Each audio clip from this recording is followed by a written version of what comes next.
시청자 여러분 안녕하십니까? 하루의 뉴스를 정리해드리는 YTN 뉴스나이트입니다. 지난 토요일에 이어서 오늘 다시 조사를 받은 이재명 대표, 검찰과 정권에 대한 비난 수위를 한껏 높였습니다.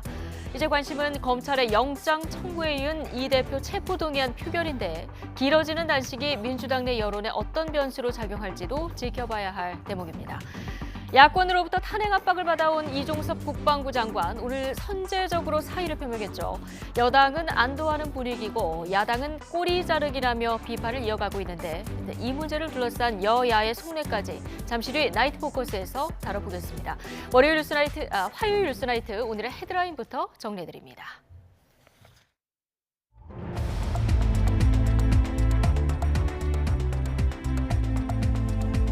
9월 10일 화요일 뉴스나이트 주요 뉴스입니다.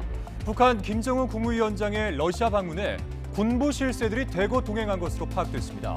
러시아 푸틴 대통령이 보스토치니 우주기지를 방문할 예정인 만큼 이곳에서 북러 정상회담이 이루어질 가능성이 있습니다. 대북 송금 의혹과 관련해서 2차 조사를 마친 더불어민주당 이재명 대표가 자신을 왜 불렀는지 모르겠다며 재차 검찰을 맹비난했습니다. 검찰은 다음 주 초쯤 백현동 개발 특혜 의혹과 묶어 이 대표에 대해서 구속영장을 청구할 것으로 보입니다. 민주당을 중심으로 탄핵이 추진된 이종석 국방부 장관이 오늘 사의를 표명했습니다. 윤석열 대통령은 내일 국방부를 포함해 문화체육관광부와 여성가족부 장관도 교체할 것으로 보입니다. 국민의힘은 허위 인터뷰 의혹과 관련해서 언론사 대상 청문회를 열어 따져 묻겠다고 벼르고 있습니다. 이를 방송 장악이라고 비판하는 더불어민주당은 공영방송 독립을 위한 방송 3법을 다음 주 본회의에서 처리하겠다고 예고했습니다. 모로코 강진으로 숨진 희생자가 2,862명으로 늘었습니다. 구조의 골든타임인 72시간이 지났지만 생존자를 구하기 위한 수색 작업은 계속되고 있습니다. 11일 앞으로 다가온 2022 항저우 아시안게임 개막을 앞두고 우리 선수단의 결단식이 열렸습니다. 39개 종목에 1,100여 명이 출전하는 선수단은 금메달 50개 이상, 종합 3위를 목표로 하고 있습니다. 네, 김정은 북한 국무위원장 이틀 이상 열차를 타고 블라디보스토크보다 더 북쪽으로 이동하는 중입니다. 이런 가운데 푸틴 러시아 대통령이 러시아 극동 아무르주에 있는 보스토치니 우주기지를 방문할 계획이라고 밝혔는데요. 이르면 내일 북러 정상회담이 이곳에서 열릴 가능성도 나옵니다. 취재 기자 연결해 보겠습니다. 최도희 기자. 네, 통일외교 안보부입니다. 네.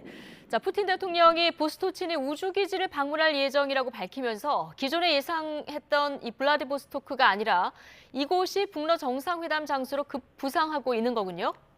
네, 그렇습니다. 푸틴 러시아 대통령은 극동 아무르주에 있는 보스토치니 우주기지에 방문할 계획이 있다고 밝혔습니다. 먼저 푸틴 대통령의 발언 잠시 듣고 오겠습니다.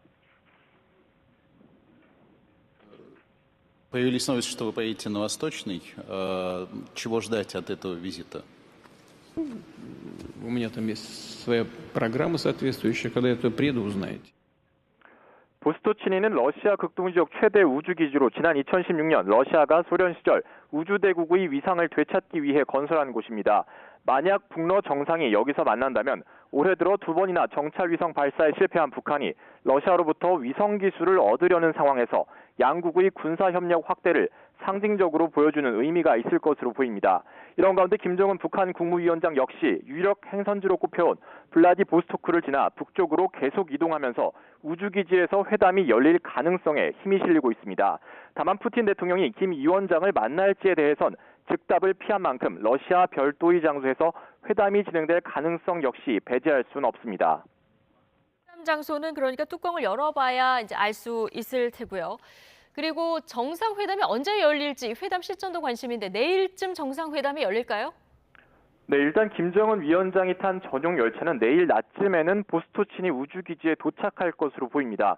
이런 가운데 일본 교도통신은 러시아 당국 소식통을 인용해 내일 우주기지에서 북러 정상이 회담할 것이라고 보도했고 우리 정부도 일단 내일 동방경제 포럼이 끝난 뒤에 북러 회담이 열릴 가능성이 큰 것으로 판단하고 있습니다. 이에 따라 이르면 내일 늦어도 모레는 북러 정상회담이 열릴 것으로 보이는데요. 이 정상회담의 핵심 의제로는 무기거래와 연합훈련 등 군사협력 방안이 유력합니다. 네, 북러 정상회담에서 양국의 무기 거래 가능성이 계속 거론되고 있는데 우리 정부도 연일 경고장을 보내고 있죠? 네, 그렇습니다. 외교부는 북한과의 무기 거래는 유엔 안보리 결의 위반이라고 강조하며 러시아가 안보리 상임 이사국으로서 책임 있게 행동할 것을 촉구해 왔는데요. 특히 북러 교류는 한반도 평화와 안정에 기여하는 방향으로 이뤄져야 한다며 무기 거래 가능성에 대해서 연일 경고음을 내고 있습니다. 장호진 외교부 1차관도 YTN에 출연해 러시아가 북한과 일정한 선을 넘는 협력에 나설 경우 한러 관계에 상당히 부정적인 영향을 미칠 수밖에 없다고 경고했는데요. 여기서 장호진 차관의 발언 잠시 듣고 오겠습니다. 러시아가 우크라이나 전쟁 이후에 그동안 러시아가 국제사회에서 차지했던 자기의 위치로 돌아가려면 일정한 선을 넘지 말아야 된다는 그런 말씀을 제가 드리고 싶습니다. 이런 가운데 안드레이 루덴코 러시아 외무부 차관은 한국이 원할 경우 김정은 위원장의 방러 세부 계획을 전달할 수 있다고 밝히며 다소 유화적인 태도를 보여 그 의도에도 관심이 쏠립니다. 지금까지 통일외교 안보부에서 YTN 최두입니다. 북한 김정은 국무위원장의 러시아 방문에는 군부 실세들이 대거 수행했습니다. 특히 위성이나 잠수함, 포탄을 담당하는 군부 지도자들이 수행단에 포함되면서 푸틴 러시아 대통령과의 정상회담에서 무기 거래가 집중적으로 논의될 것임을 내비쳤습니다. 신현준 기자입니다. 김정은 국무위원장이 전용 열차를 타고 평양을 떠나는 모습입니다. 손을 흔드는 김 위원장 뒤에 북한군 서열 유리 리병철 당 중앙군사위원회 부위원장의 모습이 보입니다. 환송객과 악수하는 사진에선 최선희 외무상 뒤로 리병철과 박정천 당 군정지도부장 그리고 강순남 국방상으로 추정되는 인물이 자리 잡고 있습니다. 김정은의 방로에 군부 실세가 대거 수행한 겁니다. 경의하는 김정은 동지를 당과 정부 무력기관의 주요 간부들이 수행하게 됩니다. 북러 정상회담에서 탄약 등 재래식 무기를 넘겨주고 첨단 군사기술을 받을 거란 우려가 나오는 가운데 수행단에는 군사정찰위성이나 핵추진 잠수함 관련 인물 등이 포함됐습니다. 박태성 당 과학교육비서는 북한의 군사정찰위성 발사위원회를 이끌고 있어 위성기술 확보를 위해 동행한 것으로 보입니다. 김명식 해군사령관은 잠수함 기술이나 북러 해상연합훈련을 위해 김광혁 공군사령관은 대공미사일 협력 등을 위해 함께한 것으로 추정됩니다. 최근 김정은의 군수공장 시찰을 수행한 조춘용 당 군수공업부장은 러시아에 제공할 수 있는 재래식 포탄 생산을 담당하는 인물입니다. 군수물자 중에서도 전시물자뿐만 아니라 북한이 받고자 하는 전략무기나 해상 전력 관련된 부분들이 상당히 깊이 있게 논의될 가능성이 있다고 보여집니다. 수행단에는 또 오수영 경제부장과 건설 담당 박훈 내각 부총리 등이 포함돼 정상회담 테이블에 경제협력이나 식량 지원 문제 등도 의제로 오를 것으로 보입니다. 통일부 당국자는 북한이 러시아에 노동자를 송출해 핵미사일 개발에 필요한 자금을 벌어왔다며 노동 송출 논의가 재개될지 우려된다고 지적했습니다. 환송회장에는 또 김정은의 여동생 김여정과 현성월 당 부부장도 모습을 드러냈는데 의전을 맡을 것으로 전망됩니다. YTN 신현주입니다. 김정은 북한 국무위원장은 이번 러시아 방문에도 비행기 대신 전용 열차를 택했습니다. 극도의 보안을 위한 것이라는 분석인데 방탄 기능을 가진 전용 열차는 침실과 집무실뿐 아니라 테러에 대비해 각종 안전 장비도 갖췄습니다. 최용주 기자가 전해드립니다. 녹색 바탕에 노란띠가 칠해진 특별 열차가 철로 위를 느리게 움직입니다. 북한과 러시아 접경 지역에서 포착된 김정은 북한 국무위원장의 전용 열차입니다. 일반 열차와는 달리 전체가 방탄 소재로 만들어져 육중한 외관을 갖췄고 스텔스 기능도 탑재된 것으로 알려졌습니다. 특히 최고 지도자 전용칸은 바닥까지 철판으로 깔아 선로 위에 설치됐을지 모를 폭탄 테러에도 대비한 것으로 전해졌습니다. 최고 속력은 시속 180km인 것으로 전해졌는데 노후화된 북한 선로를 감안할 때 안전을 고려해 훨씬 느린 속도로 이동합니다. 열차 내부에는 침실과 집무실뿐만 아니라 벤츠 방탄차를 운송하는 칸도 있는 것으로 전해졌습니다.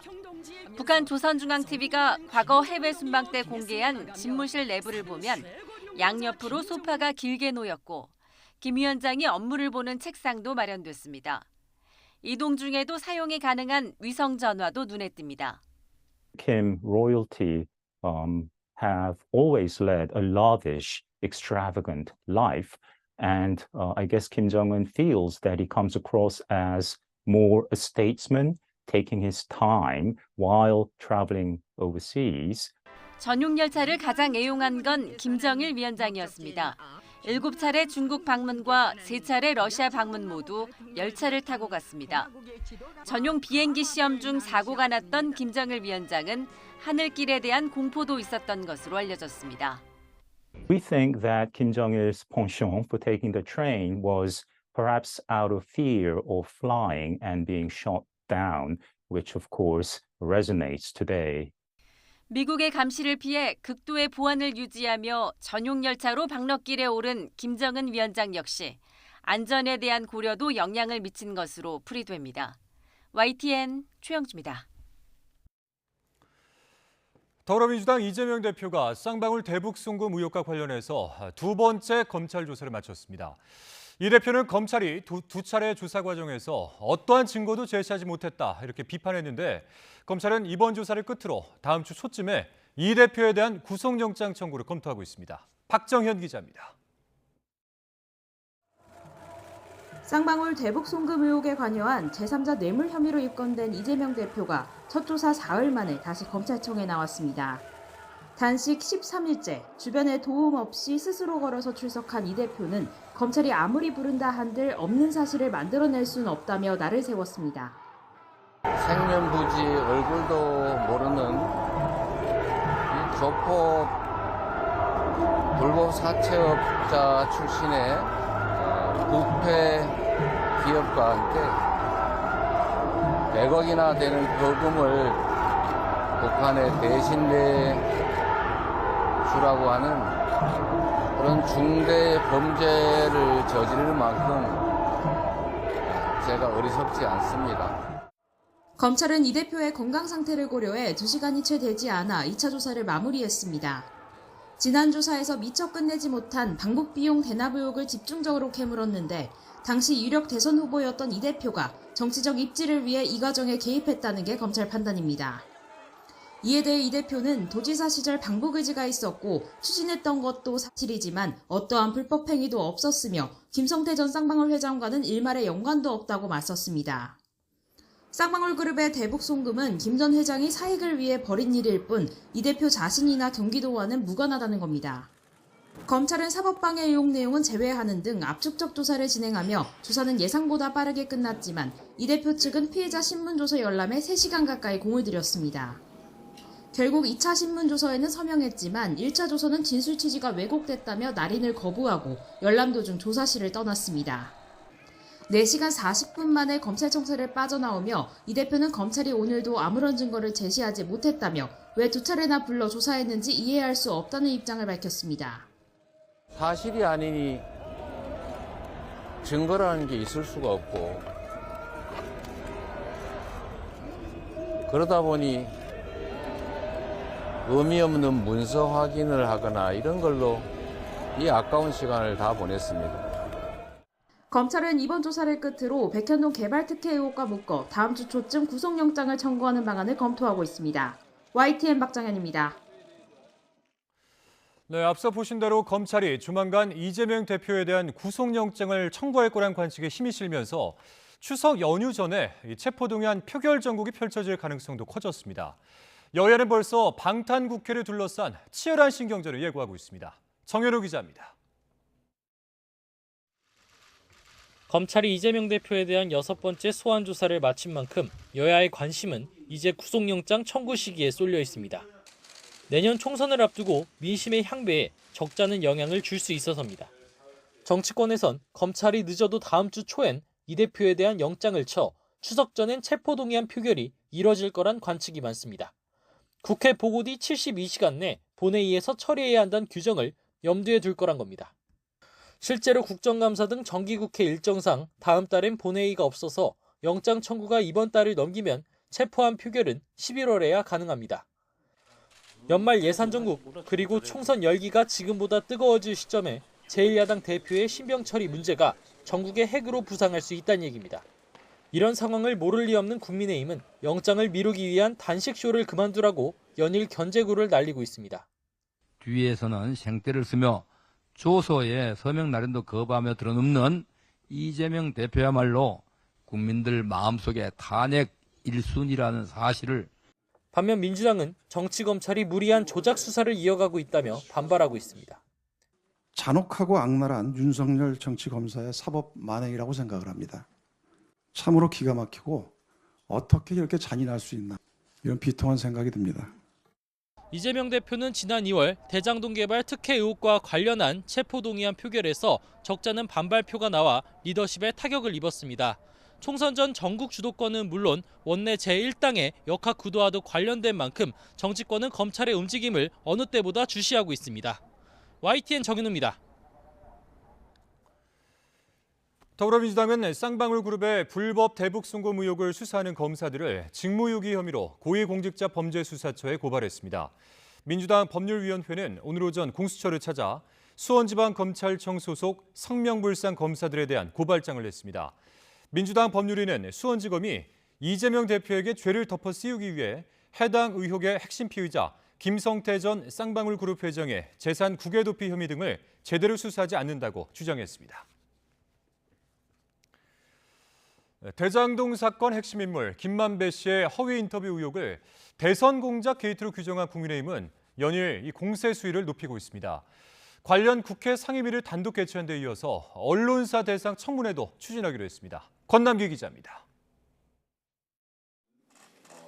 김만배 씨 허위 인터뷰 의혹을 다루겠다며 소집된 국회 과방위 현안 질의는 여당 위원들만 참석한 채 반쪽으로 진행됐습니다. 국민의힘 소속 위원장의 힘을 빌려 회의를 강행한다는 야당의 반발이 거셌던 겁니다. 이러한 행위는 정말로 자칫하면 언론에 대한 폭거로 또 때로는 광기로 비춰질 수가 있습니다. 하지만 여당 위원들은 이번 사건을 국기문란 범죄로 규정하고 비판의 고삐를 더 조였습니다. 언론에 대한 이 사회적 살인은 그 피해는 어마어마합니다. 국가의 존폐가 전 달렸다고 보는데, 원래 윤석열 후보가 일주일 전에 한 10% 정도 이기고 있었는데 막판에 0.7% 차이 났지 않습니까? 김만배 씨 등 허위 인터뷰 의혹 당사자는 물론 이를 인용 보도한 언론사까지 사정권에 뒀습니다. 대선 직전 이런 기사가 나간 경위를 현안 질의는 물론 청문회까지 열어 따져 묻겠다고 경고했습니다. 이 문제에 대해서는 JTBC를 비롯해서 MBC, KBS와 관련 인사 전원을 불러 현안 질의를 해야 할 사안이라고 생각합니다. 당 차원의 여론전도 강화하고 있습니다. 특히 대선 공작 게이트 진상조사단이란 별도 조직을 꾸려 배우설을 입증하는 데 화력을 집중하는 모습입니다. 그 많은 의원님들이 나오셔서 기사를 옮기고 논평을 내시고, 그러면 그분들의 행위는 당시에 윤석열 후보를 위한 겁니까? 국민의힘은 규탄 대회를 이어가며 관련 의혹의 심각성을 부각하는 데 주력할 계획입니다. 이번 사안이 추석 연휴 밥상 민심에 적잖은 영향을 줄 거란 판단도 고려된 것으로 보입니다. YTN 권남기입니다. 민주당은 김만배 씨 허위 인터뷰 의혹과 관련한 여당의 파상 공세 배경에는 총선을 앞두고 방송을 장악하려는 의도가 담겼다고 비판했습니다. 공영방송의 정치적 독립을 지키겠다며 다음 주 이른바 방송 3법의 강행 처리도 예고했습니다. 박기원 기자입니다. 민주당은 김만배 씨 허위 인터뷰 의혹 배후에 민주당과 이재명 대표가 있다는 여당 주장을 단칼에 일축했습니다. 여권이 역사관과 오염수 문제 등으로 수세에 몰리자 터무니없는 주장을 퍼뜨리고 있다는 겁니다. 정권의 칼춤이 두려워 언론이 침묵하는 나라를 만들려는 것입니까? 윤석열 정권과 국민의힘은 흑색 선전으로 국민 분열을 조장하지 마십시오. 특히 내년 총선을 앞두고 본격화된 비판 언론에 대한 공격 의도를 문제 삼았습니다. 유리한 언론 지형을 만들려는 것 아니냐고 쏘아붙이며 총력 대응을 예고했습니다. 공영방송의 정치적 독립을 지키기 위해 이른바 방송 3법을 다음 주 강행 처리하겠다는 뜻까지 내비쳤습니다. 21일 날 이제 본회의가 예정돼 있는데 우리 당의 입장은 방송 3법과 이 노란봉투법을 추진하는 거다라고 말씀을 드렸고, 여권의 방송 장악 의도가 갈수록 노골화되는 만큼 국회 차원에서 방지책을 만들겠다는 겁니다.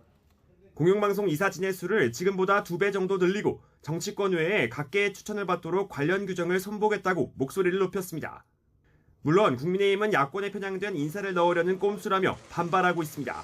민주당이 과반 의석을 토대로 끝내 강행 처리할 경우 대통령 거부권까지 건의할 테스라 극한 대치가 반복될 거란 우려도 나오고 있습니다. YTN 박견입니다.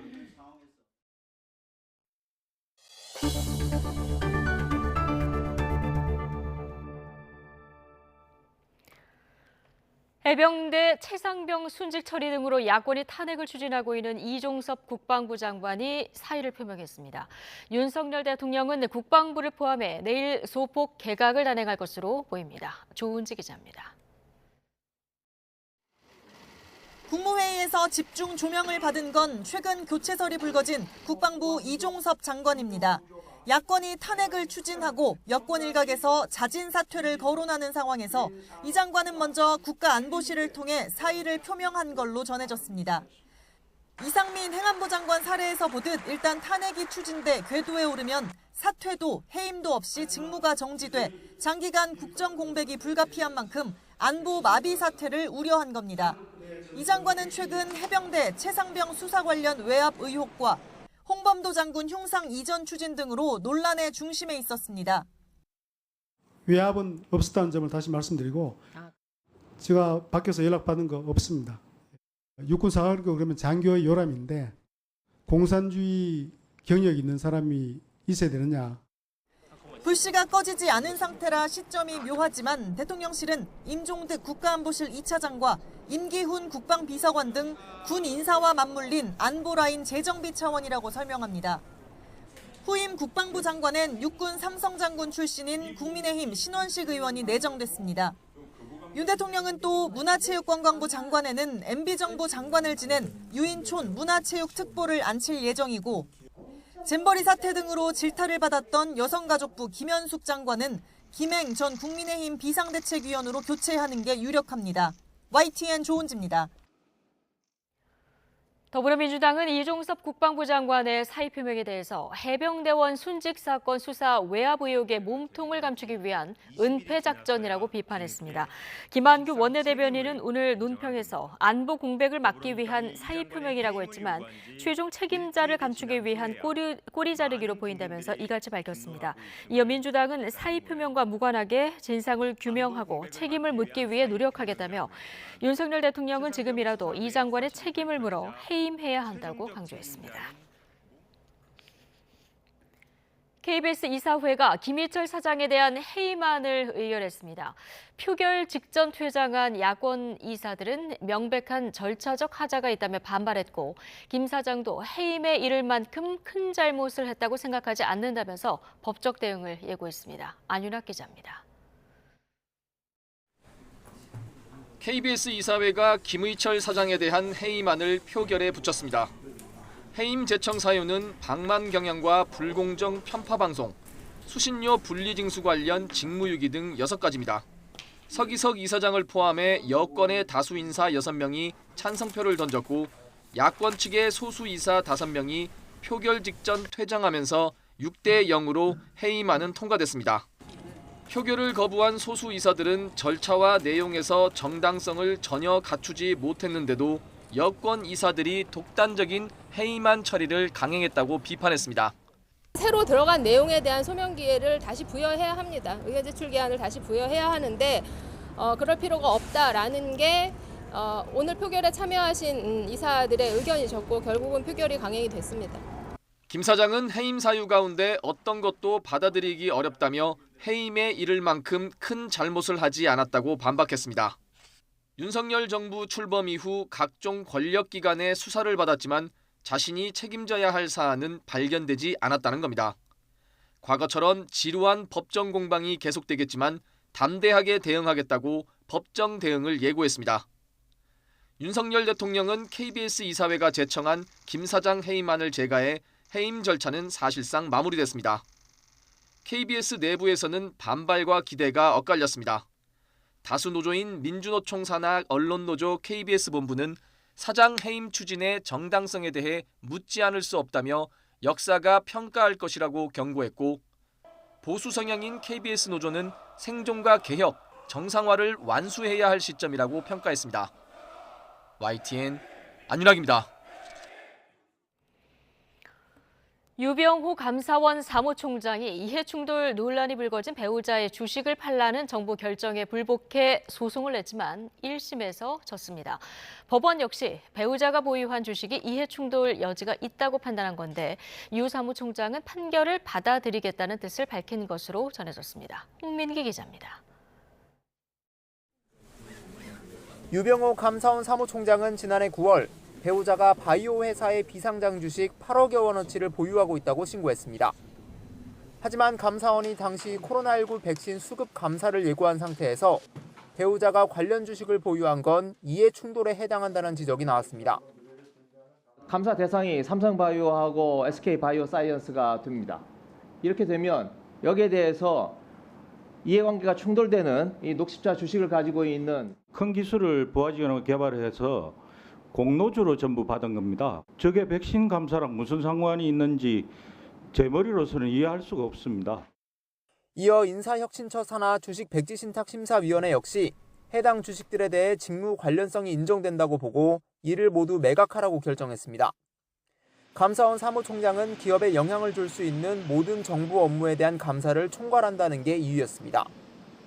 하지만 유 사무총장은 배우자의 재산권을 침해하는 결정이라며 행정소송을 내고 백지신탁 결정의 효력을 멈춰달라는 집행정지 신청도 냈습니다. 법원은 백지신탁 결정의 효력 정지는 우선 받아들였지만 1심 결론은 유 사무총장의 패소였습니다.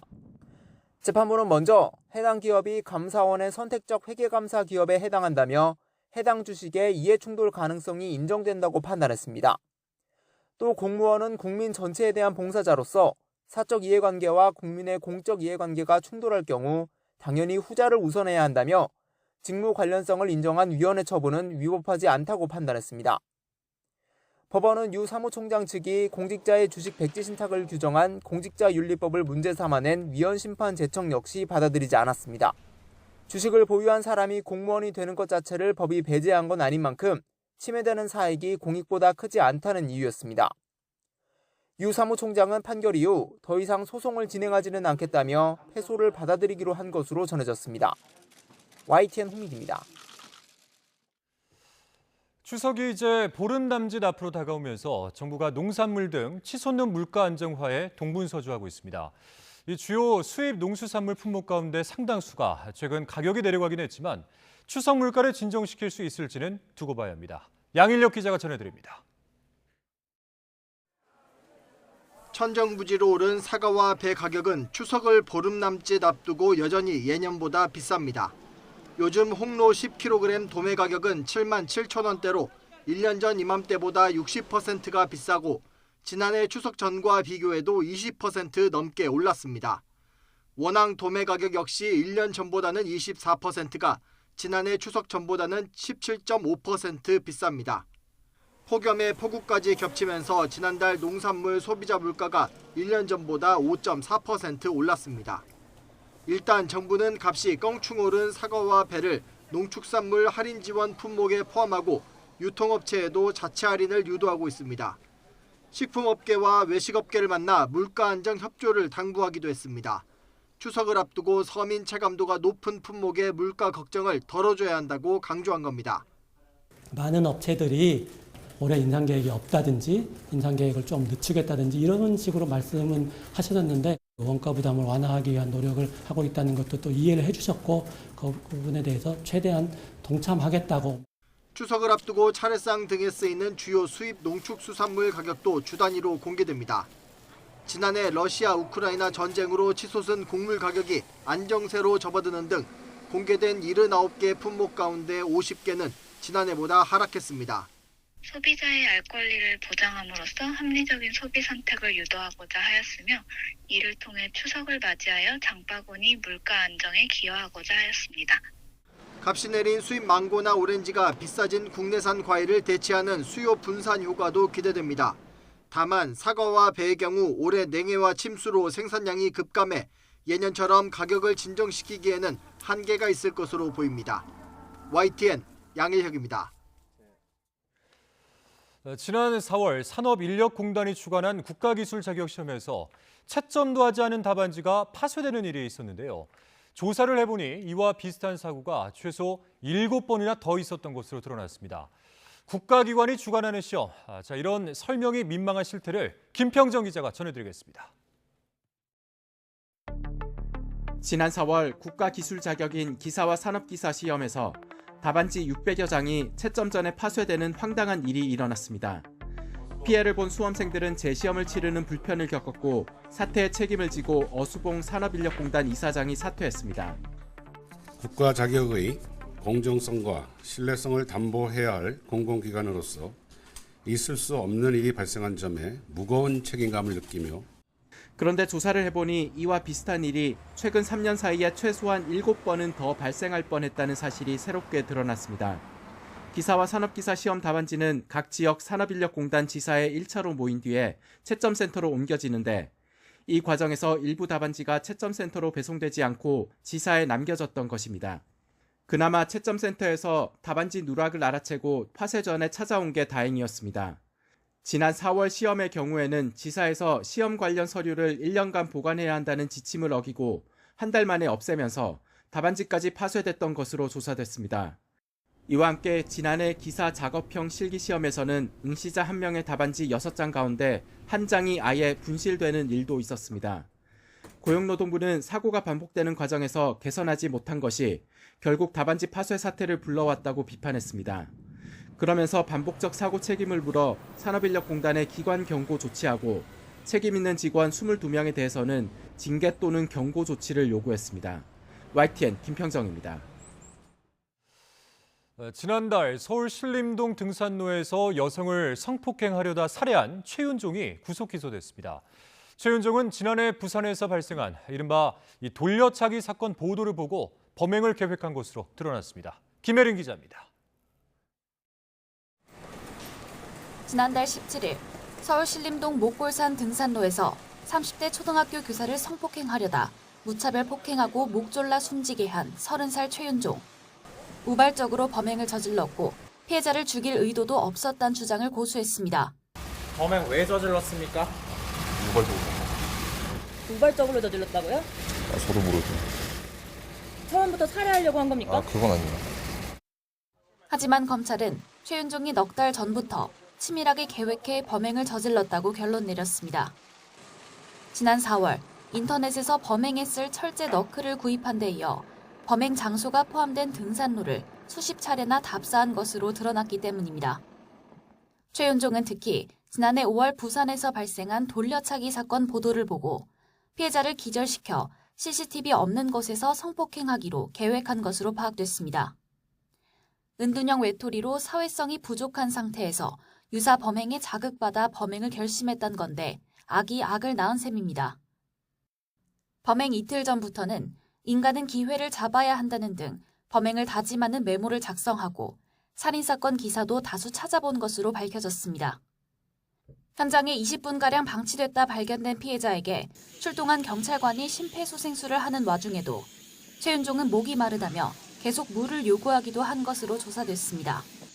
검찰은 최윤종이 재판에서 심신미약을 주장할 것에 대비해 인지적 결함이 없다는 사실을 확인했다고 밝혔습니다. 성폭행 살인 혐의로 최윤종을 구속 기소한 검찰은 중형이 선고될 수 있도록 공소 유지에 최선을 다하겠다고 강조했습니다. YTN 김혜린입니다. 서울 강남에서 람보르기니 차량을 몰다 시비가 붙은 상대방을 흉기로 위협했던 30대 남성이 경찰에 붙잡혔습니다. 체포 당시 영상을 보니 이 남성은 몸을 제대로 가누지 못해 바닥을 기어다니기까지 했는데요. 마약 간이 검사 결과 필로폰 등 3개 종류에서 양성 반응이 나왔습니다. 임혜진 기자가 보도합니다. 흰 모자를 쓴 남성이 계단에서 내려오더니 비틀비틀 부자연스러운 걸음을 이어갑니다. 이내 몸을 숙여 두 손과 발을 땅에 붙이더니 바닥을 기어다니는 남성. 잠시 뒤 경찰이 수갑을 채우려 다가왔을 때도 몸을 비틀며 저항하더니 한동안 일어서지 못합니다. 서울 강남 한복판에서 가게 직원을 흉기로 위협하고 달아났던 30대 남성 A씨의 체포 당시 영상입니다. A씨는 이곳에 주차를 하려다 가게 직원과 시비가 붙자 허리춤에 차고 있던 흉기를 꺼내들어 위협했습니다. 이후 고급 외제차인 람보르기니를 몰고 도주한 A씨는 3km 떨어진 곳에 차를 두고 사라졌다가 3시간 만에 인사불성 상태로 경찰에 붙잡혔습니다. A씨를 상대로 마약 간이시약 검사를 실시한 결과 필로폰과 엑스터시, 케타민 등 3종류에서 양성 반응이 나왔습니다. 막 몸을 엄청 부들부들 떨어요. 온몸을 떨어요. 그래서 마약범이구나 그래갖고 제가 신고를 했어요. 경찰은 A씨의 소변과 모발을 채취해 국립과학수사연구원에 마약 정밀 검사를 의뢰하고 마약을 투약한 경위도 캐묻고 있지만 A씨는 굳게 입을 다물고 있는 것으로 알려졌습니다. A씨는 다만 흉기를 차에 두고 다니다가 상대방이 시비를 걸자 스스로 보호하는 차원에서 갖고 내린 거라면서 휘두를 생각은 없었다고 진술했습니다. 또 현재 별다른 직업이 없는 상태로 람보르기니는 캐피털 업체 소유의 리스 차량인 것으로 파악됐습니다. A씨가 지난달 역시 서울 강남에서 롤스로이스를 몰다 행인을 치어 뇌사에 빠뜨린 20대 신모 씨와 선후배 사이라는 유튜버 주장도 나왔는데 현재까지 둘 사이 연관성은 확인되지 않았습니다. 경찰은 A씨가 관리 명단에 포함된 조직폭력배는 아니라면서도 조폭에 연루됐는지 확인할 방침입니다. 그러면서 특수협박과 마약 투약 혐의를 적용해 A씨에 대해 구속영장을 신청하는 것을 검토하고 있습니다. YTN 임혜진입니다. 네, 속보 전해드리겠습니다. 러시아 언론이 북한 김정은 국무위원장이 열차에서 내려서 러시아 관리들과 인사하는 영상을 공개했습니다. 지금 화면을 보고 계신데요. 자, 이곳이 정확히 어떤 장소인지는 조금 더 저희가 살펴봐야 되겠습니다만, 자, 김정은 국무위원장이 지금 러시아에 내려서 인사를 나누고 있는 이 영상을 보고 계십니다. 자, 러시아 지금 연해주로 알려지고 있는 상황이고요. 오늘 푸틴 러시아 대통령이 보스토치니 우주기지를 방문한다 이런 기사가 전해져서 사실 두 사람의 정상회담은 이곳에서 열리지 않을까, 자, 이런 얘기가 있었는데요. 자, 김정은 위원장이 이틀 이상 열차를 타고 북쪽으로 이동해서 지금 내려서 인사를 하고 있는 이런 모습을 보고 계십니다. 자, 4년 5개월 만에 지금 러시아를 방문한 김정은 북한 국무위원장의 모습인데요. 지금 처음 공개가 된 겁니다. 자, 러시아 매체가 텔레그램을 통해서 지금 영상을 공개한 거고요. 저희 YTN이 이걸 입수해서 지금 보도해 드리고 있는 이런 상황입니다. 자, 알렉산드로 코줄로프 러시아 천연자원부 장관이 나와서 김 위원장의 러시아 연해주 도착 영상을 공개한 것이다. 자, 러시아 언론에선 이렇게 설명하고 있습니다. 자세한 소식 들어오는 대로 다시 전해드리겠습니다.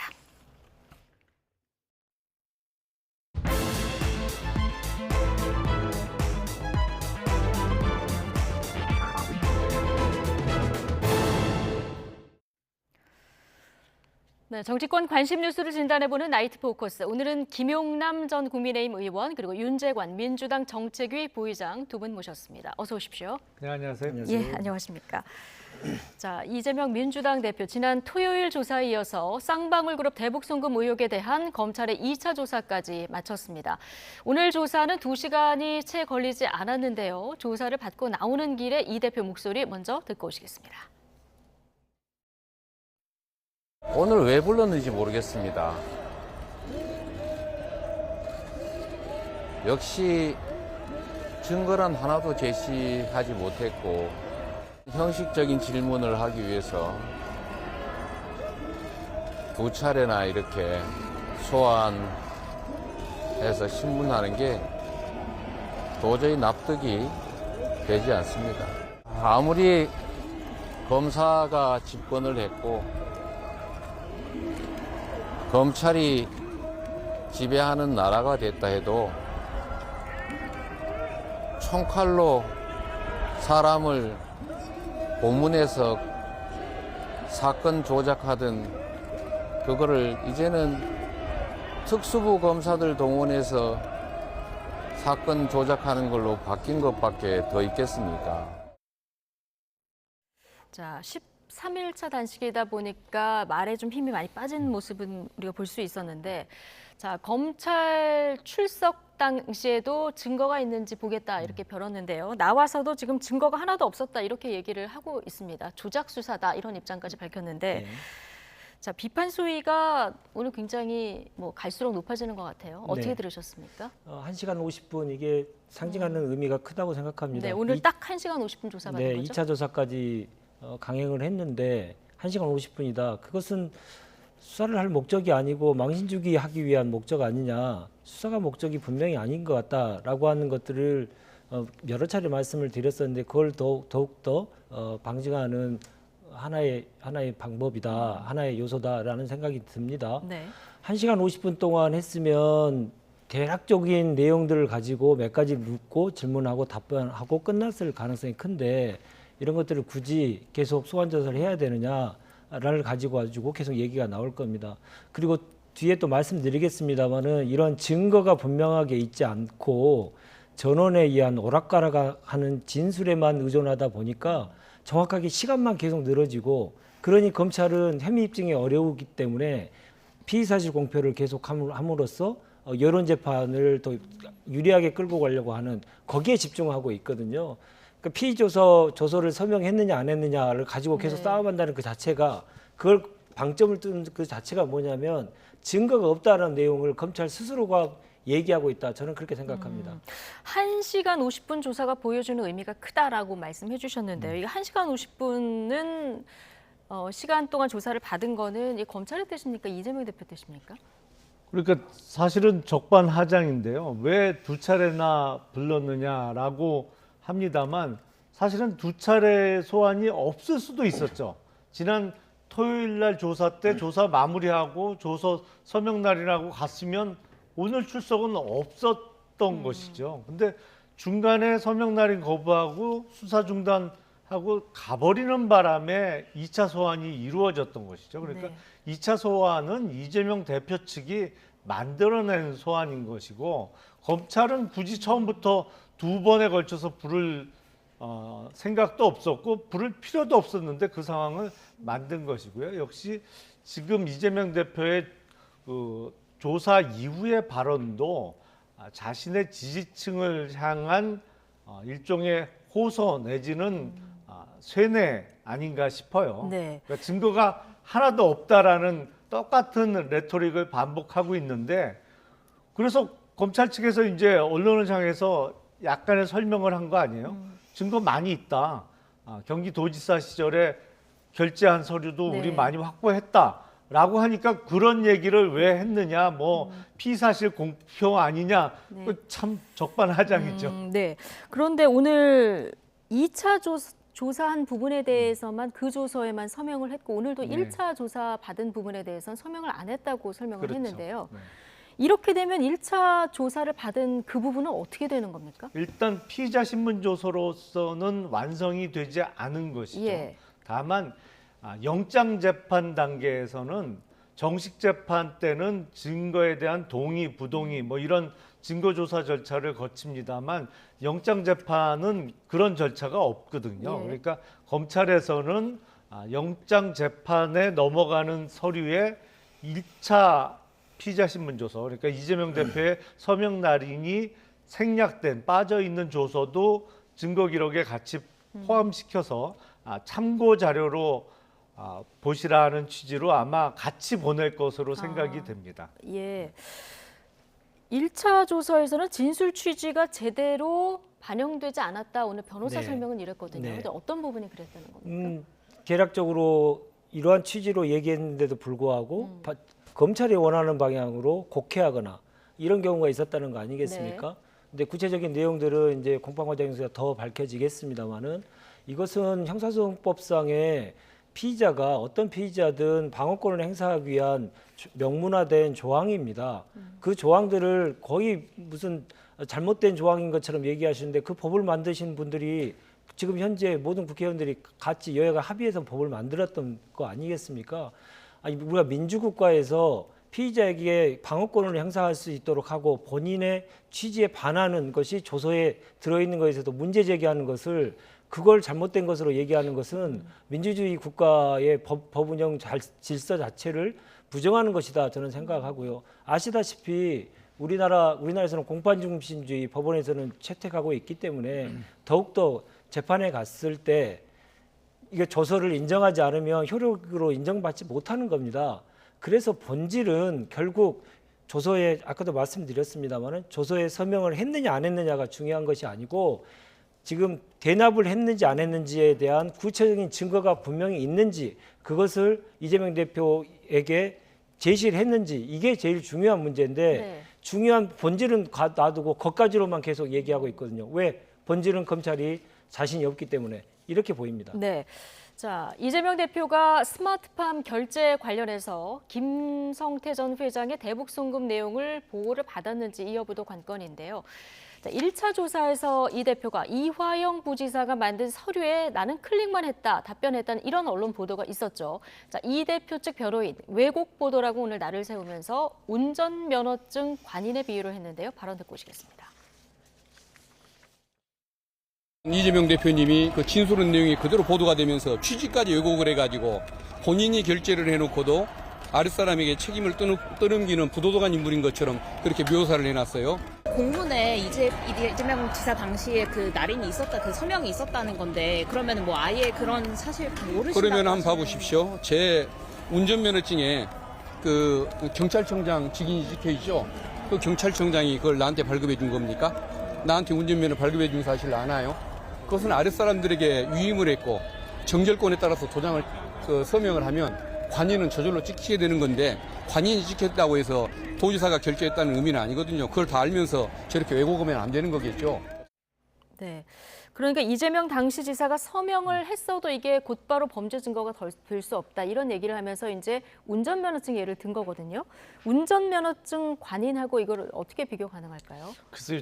적절한 비유는 아닌 것 같아요. 그러니까 지금 검찰 측이 제시했다는 증거는 이재명 당시 경기도지사 시절에 도지사로서 결제한 문건에 대해서 이야기를 한 거잖아요. 근데 운전면허증의 경찰청장 관인은 뭐 그게 경찰청 차장도 아니고 한참 아래 직급에 있는 분에게 정결권이 넘어가 있는 사안이죠. 사실은 네. 그런 것은. 그러니까 지금 당시 부지사였던 이화영 부지사가 이렇게 한 거에 대해서 저거는 도지사가 결제를 한 거잖아요. 그거하고 운전면허증 발급 절차하고는 전혀 상관이 없죠. 그리고 더군다나 지금까지 드러난 사실만 보더라도 이화영 당시 부지사가 중국과 태국에 출장을 2차례 이상 갔지 않습니까? 가서 거기서 북한 관계자를 만나서 이재명 당시 도지사의 방북과 관련한 이야기를 했다는 것이잖아요.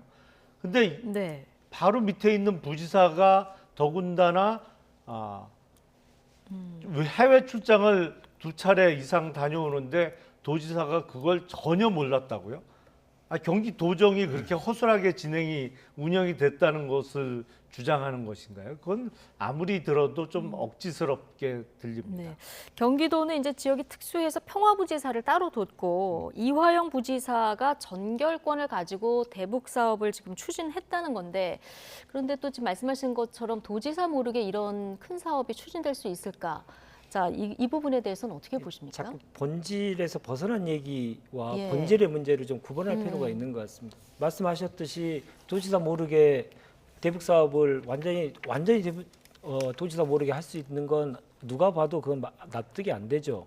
근데 인도적인 대북 사업을 추진했던 것과 대북 사업을 위한 대납을 시켰다. 김성태 회장을 통해서 대납을 시켰다는 문제하고는 완전히 다른 문제입니다. 네. 근데 이거 두 개를 완전히 짬뽕해서 이것을 꼭 방북과 관련돼서 그리고 대북 사업과 관련돼서 추진했다는 그 사실 자체만으로 김성태에게 방북 비용을 대납시켰다라는 것을 연결시켜 버립니다. 네, 이게 오늘 방북은 그래서 추진했지만 과정에는 불법이 없었다. 이 변호인의 이 발언은 이런 취지라고 보면 될까요? 당연합니다. 인도적인 대북 지원 사업을 추진한 건 맞다. 그러나 김성태를 시켜서 방북 비용을 대납시킨 것은 분명히 아니고 그러한 증거는 아무것도 없다. 그러니까 증거가 분명한 혐의 사실에 대한 증거가 없다 보니까 자꾸 정황적인 증거, 외부적인 증거만 가지고 계속 얘기를 하고 있는 상황이거든요. 아니 100억 원 가까운 돈을 김성태 회장이 대납했다는 얘기 아닙니까? 검찰에 따르면. 그러면 그 사람을 한 번도 만난 적도 없고 차 한 잔 먹은 적도 없고 그리고 만난 기록도 정확하게 제시되지 못하고 있고요. 통화 기록도 지금 제시된 게 있습니까? 이렇게 그 관련성에 대한 입증을 전혀 못하고 지금 위임 전결 규정과 관련된 내용을 가지고 지금 박현택 변호사가 설명을 했는데요. 모든 그 행정적인 서류에는 위임 전결 규정이 있다는 건 너무나 잘 알지 않습니까? 그 모든 것을 지사가 그리고 위임 전결 규정의 최고 책임자가 모든 것을 다 알고 주도했다. 이렇게 한다는 것은 너무 어불성설이라 그렇게 말씀드릴 수밖에 없습니다. 이재명 대표 오전에 출석할 때는 사채업자 출신의 부패 기업가에게 100억 원이나 되는 거액을 북한에 대신해달라고 할 만큼 내가 어리석지 않다. 이런 얘기도 했는데, 자 이제 검찰이 제시한 이 문서라던가 아니면 좀 김성태 전 회장의 진술이라던가 이런 부분이 어떤 이재명 대표의 방북 관련 대납 의혹에 어떤 연결고리가 정확히 되는 겁니까? 제가 현역 국회의원 시절에 이제 그 우리 대한민국 국회의원들하고 북한에도 뭐 국회 역할을 하는 물론 진정한 선거로 뽑히는 사람들은 아닙니다만 그 비슷한 기관이 있지 않습니까? 그래서 친선 축구 대회를 한번 하자 뭐 이런 얘기가 나온 적이 있어요. 네. 그때 북한 측에 그 의사를 전달했더니 북한의 가장 첫 반응이 뭐냐면 얼마 줄래였습니다. 그러니까 우리가 같이 볼 차주면 얼마 줄래? 아니 그러니까 북한을 겪어본 사람들은 특히 정치인의 방북이 북한에 뭐 돈 안 주고 이루어질 거라고 생각하는 사람은 없어요, 사실은. 근데 이화영 당시 부지사가 이재명 경기도지사의 방북을 추진한 것까지는 사실 아닙니까? 근데 그거를 아무 어떠한 경제적인 대가 없이 추진할 수 있다라고 생각을 했다는 거는 사실은 넌센스죠. 그리고 제가 오늘 그 출석 전에 발언을 들으니까 이재명 대표의 말씀이 틀린 건 없어요. 네. 그러니까 조폭 출신이고 불법 사채업자 출신의 기업가에게 100억 원을 주라고. 근데 그 불법 사채업자 출신 기업가하고 계속 만나고 연락을 주고받고 해외 출장도 같이 다녀온 사람은 바로 이화영 부지사잖아요. 그 이재명 당시 경기도지사가 도지사 당선되자마자 임명한 이화영 부지사는 그 조폭 출신하고 계속 같이 어울렸지 않습니까? 네. 그러면서 지금 사업을 계속 같이 진행해 왔는데 글쎄요, 저 발언을 아마 지금 수감 중인 이화영 부지사가 들었다면 이게 이화영 부지사의 진술이 번복되고 또 번복되고 계속 엎치락뒤치락 하고 있다고 하는데 다시 한번 또 번복될 가능성도 있어 보여요. 예, 이건 다음 재판까지도 지켜봐야 되는 사안이라고 보시는 거군요. 민주당이 오늘 수원지검 수사팀 성명불상 검사들로 해서 공수처에 고발을 했던데요. 네. 직무유기혐의더라고요.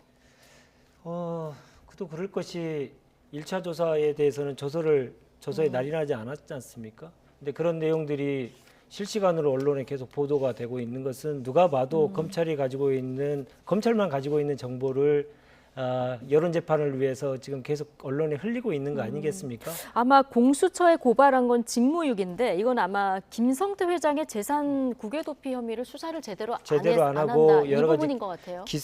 기소의 내용은 좀 봐주기 기소했다. 예. 일부만 봐주고 일부는 봐주고 그렇게 해서 소심상 플리바게닝을 했다라고 하는 지금 의혹이 있지 않습니까? 네. 그런 내용도 있고 오늘 구두 고발이라고 하는 내용도 얘기를 한 바 있습니다. 오늘 그러니까 변호인이 구두 고발을 했다. 피의 사실 공표 등등 해서 3가지로. 그렇습니다. 그러니까 지금 그 조서에 조서에 적혀 있는 내용들 그리고 서명 날인하지 않는 내용들마저도 실시간으로 언론에 계속 공표가 되고 있는 이 모습은 공무장의 기밀누설과 허위사실에 의한 허위사실과 관련된 이 명예훼손 이런 것들이 다 관련돼 있는 거죠.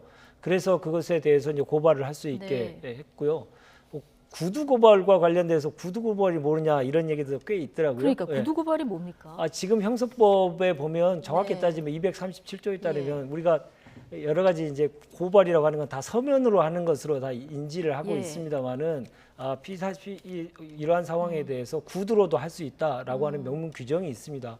그래서 구두로 일단 하고 그다음에 추후로 보강해서 서면으로 하는 것도 하나의 방법인데 먼저 말로 고발을 하고 네. 그다음에 서면으로 보충을 하는 네. 예. 형사법에 규정이 분명히 있습니다. 예. 알겠습니다.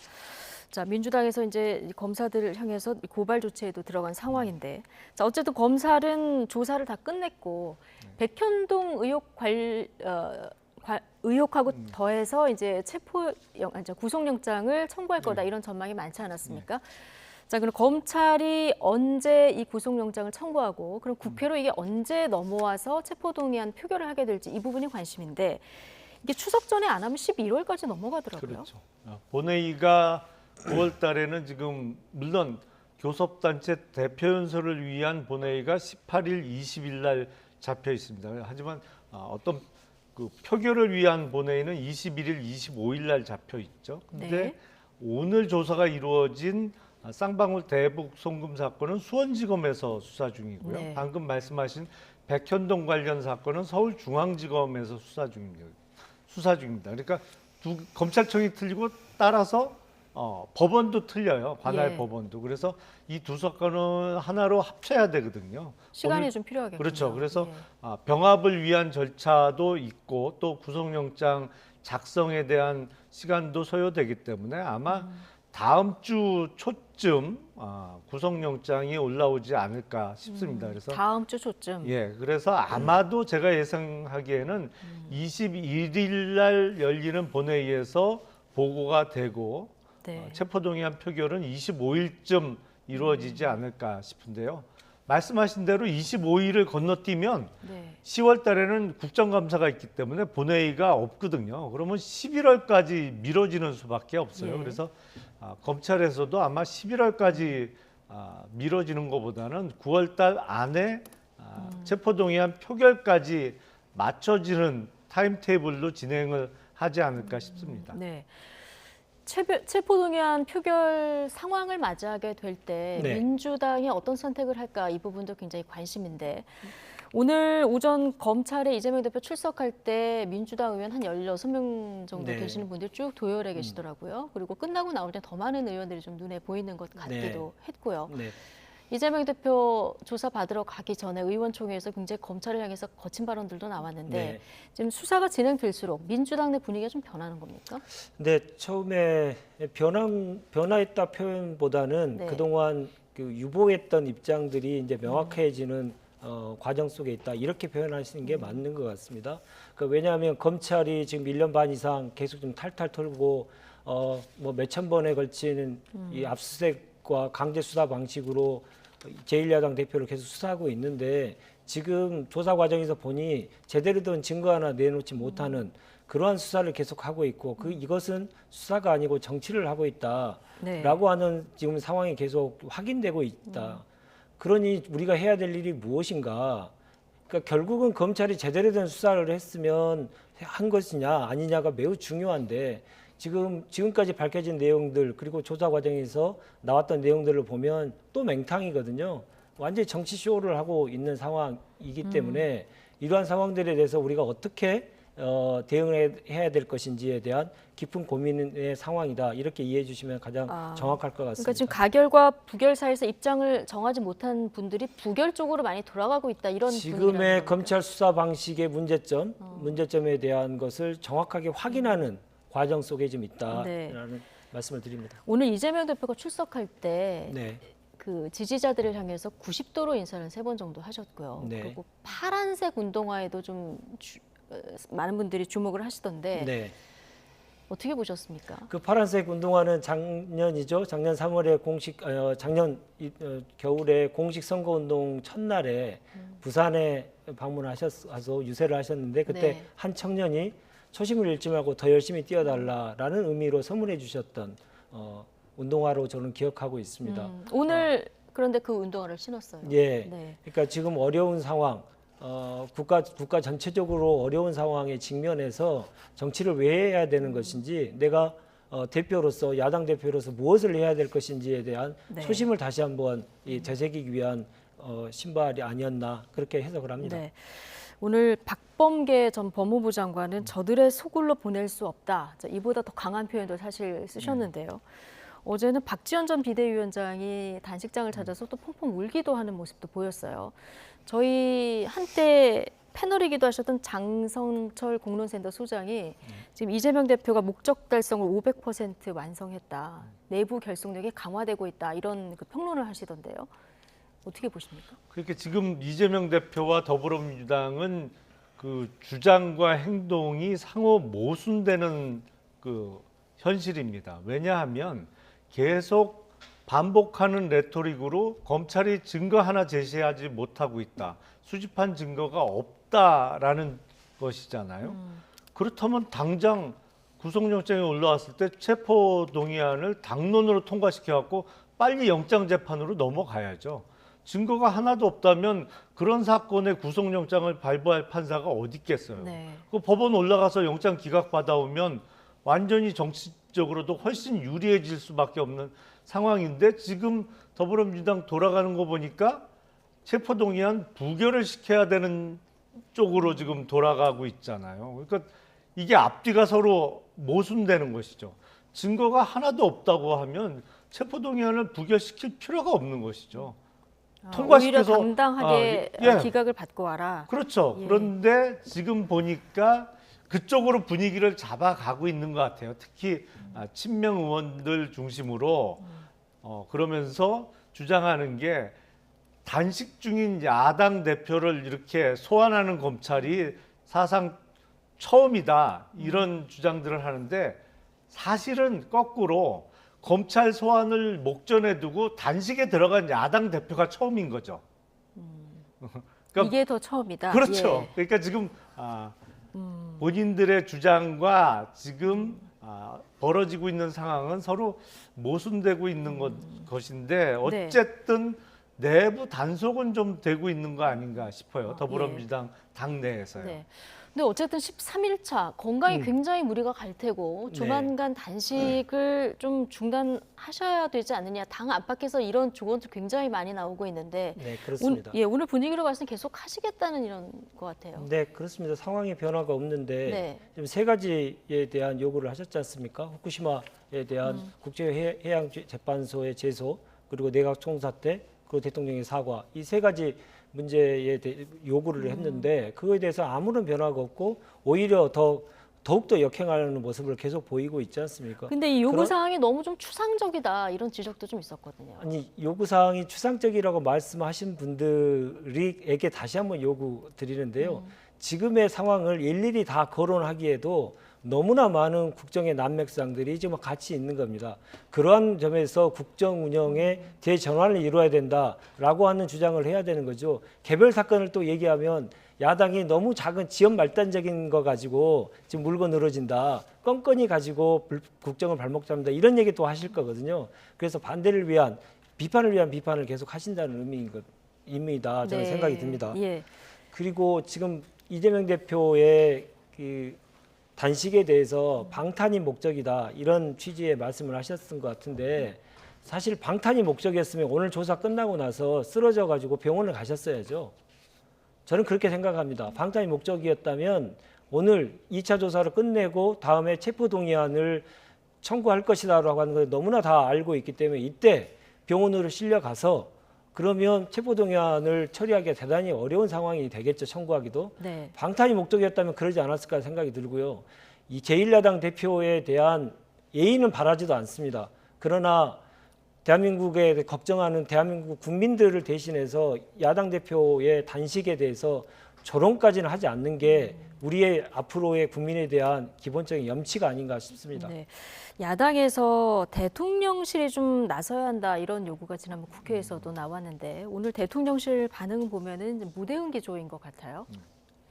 지금 대통령실이나 어디서 나서기가 어렵죠. 왜냐하면 8월 31일 날 이재명 대표가 단식 선언을 했을 때 많은 분들이 의아했어요. 이 상황하고 잘 안 맞는 내용이거든요. 그러니까 지금까지 그 정치권의 최대 관심사는 이재명 대표에 대한 검찰 소환과 2차 구속영장이 언제쯤 올라올 것이냐라는 것이었는데 뜬금없이 단식을 선언하고 요구사항 3가지도 말씀대로 너무 추상적이고 지금 상황과는 맞지 않는 것이거든요. 근데 다들 그래서 짐작하기에 검찰 수사 및 앞으로 이어질 사법적 리스크를 회피하기 위한 단식 아니냐. 소위 방탄 국회를 지난 1년 동안 열었다고 하면 이제 방탄 단식으로 넘어간 거 아니냐라는 데에 생각이 미치고 있는데 이걸 대통령실이 나서서 방탄 단식을 중단하라고 요구하기도 좀 적절치 않아 보이고요. 그리고 요구사항 3가지를 들어줄 수 있는 내용이 아니거든요. 그러다 보니까 아마도 지금은 대통령실이나 여당에서 어떻게 나서서 이 단식을 끝내줄 명분을 제공해 주기를 기다리는 것보다는 이재명 대표 스스로 적절한 상황에서 명분을 만들어서 소위 출구 전략을 좀 고민해야 될 때가 아닌가 싶습니다. 네, 그러니까 이재명 대표의 단식은 이전 정치인 단식하고 좀 상황이 다르다는 설명을 해주셨는데 그래서 이재명 대표 스스로 풀어야 된다 이런 의견이시죠. 여당의 반응도 지금 여전히 좀 냉담합니다. 이재명 대표와 만나서 문제를 풀라는 양양자 한국의 희망 공동대표의 제안이 오늘 있었는데요. 김기현 대표 답변 듣고 오시겠습니다. 여당이 나서야 될 때입니다.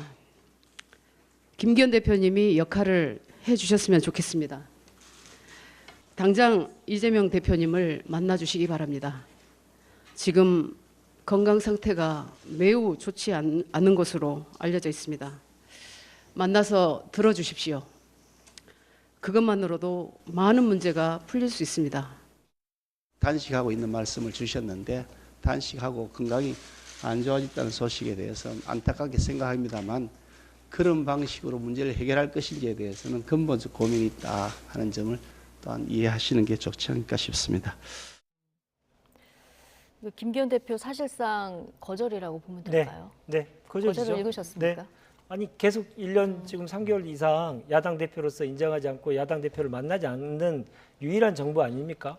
그렇기 때문에 이제 이 상황에서 또 만난다 이렇게 국면 전환하기는 좀 쉽지 않고 그럴 분들이었으면 이미 야당 대표하고 대화를 해서 전국을 정말 원만하게 풀어나가는 정부였겠죠. 근데 입법부는 완전히 무시하지 않습니까? 계속 무시하겠다라고 하는 건데 그래서 알아서 풀어라 이 얘기를 지금 얘기하시는데 요구 조건 중에 이런 게 있습니다. 후쿠시마와 관련돼서 보시면 지금 계속 언론 보도가 나온 것은 일본이 우리나라에게 수산물 수입을 조금 더 많이 하라고 하는 압박을 계속 하고 있다는 내용이 계속적으로 좀 보도가 되고 있지 않습니까? 국민들은 계속 이게 불안한 거거든요. 그래서 국민들은 우리 정부가 우리 국민을 대변해서 일본 정부에 할 말을 제대로 해달라라는 요구인데 지금 단 한 번도 안 하지 않습니까? 그런 내용들의 좀 변화가 하나도 없는 가운데 알아서 풀어라? 정말 비정한 정부입니다.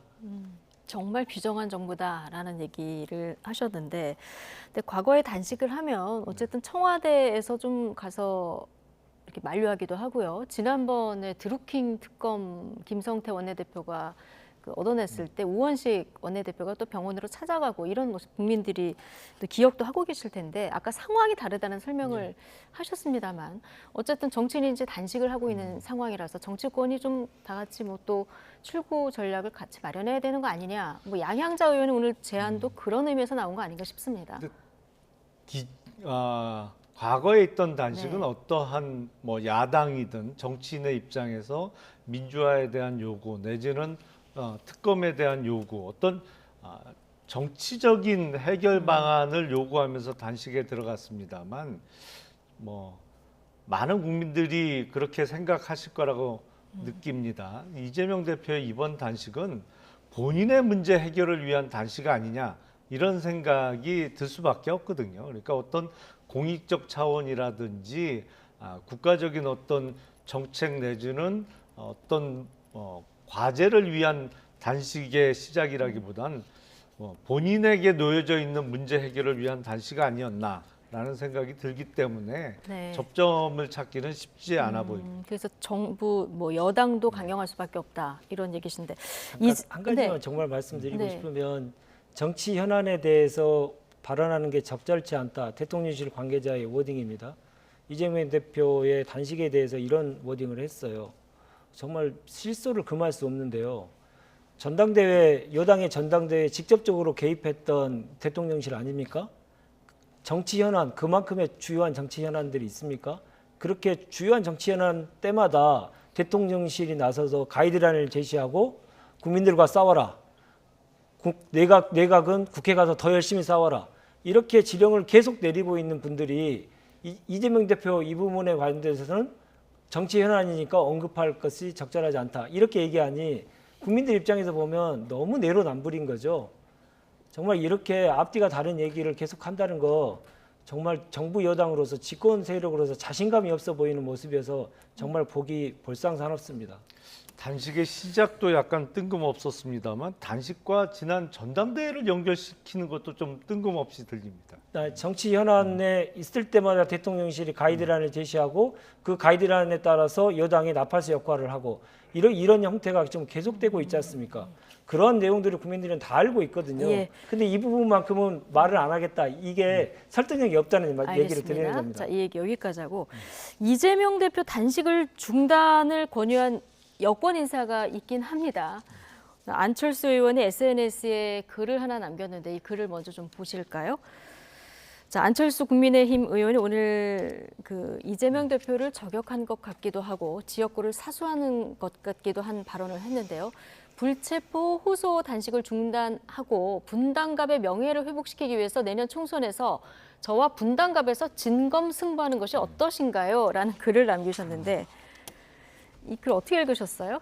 일단 그 분당갑의 명예를 회복시키기 위하여라는 요 문구는 아마 대장동이 분당갑에 속해 있거든요. 그래서 대장동 사건과 관련된 의미로 해석이 됩니다. 근데 저는 요 그 기사를 보고 첫 번째 드는 의문이 분당갑에서 안철수 의원과 이재명 대표가 붙으면 그게 진검승부인가요? 한쪽은 진검이고 한쪽은 목검 아닌가요? 그런 의문이 좀 들어서 이게 진검승부보다는 분당갑에 오히려 방점이 찍혀 있는 거 아닌가라는 생각이 듭니다. 네, 분당갑에 방점이 찍혀 있다 이렇게 얘기를 해주셨으니까 그럼 국민의힘이 분당갑에 누구를 공천할 것 같습니까? 여기 원래 김은혜 그 문제에 의원 관련돼서 어느 정도 지역구였거든요. 시그널을 받은 게 아닌가라는 생각이 듭니다. 그러니까 경쟁자는 다 알고 있다시피 지금 홍보수석을 하고 있는 김수석하고 지금 지역구가 겹치는 문제 때문에 많은 어려움이 있지 않을까라는 예상을 했었는데 이런 얘기하는 게 어찌 보면 두 가지 이유가 있을 수 있을 것 같습니다. 본인에게 출마를 할 수 있는 그러니까 공천에 언지를 받아서 자신감이 이제 생겨가지고 얘기할 수도 있고요.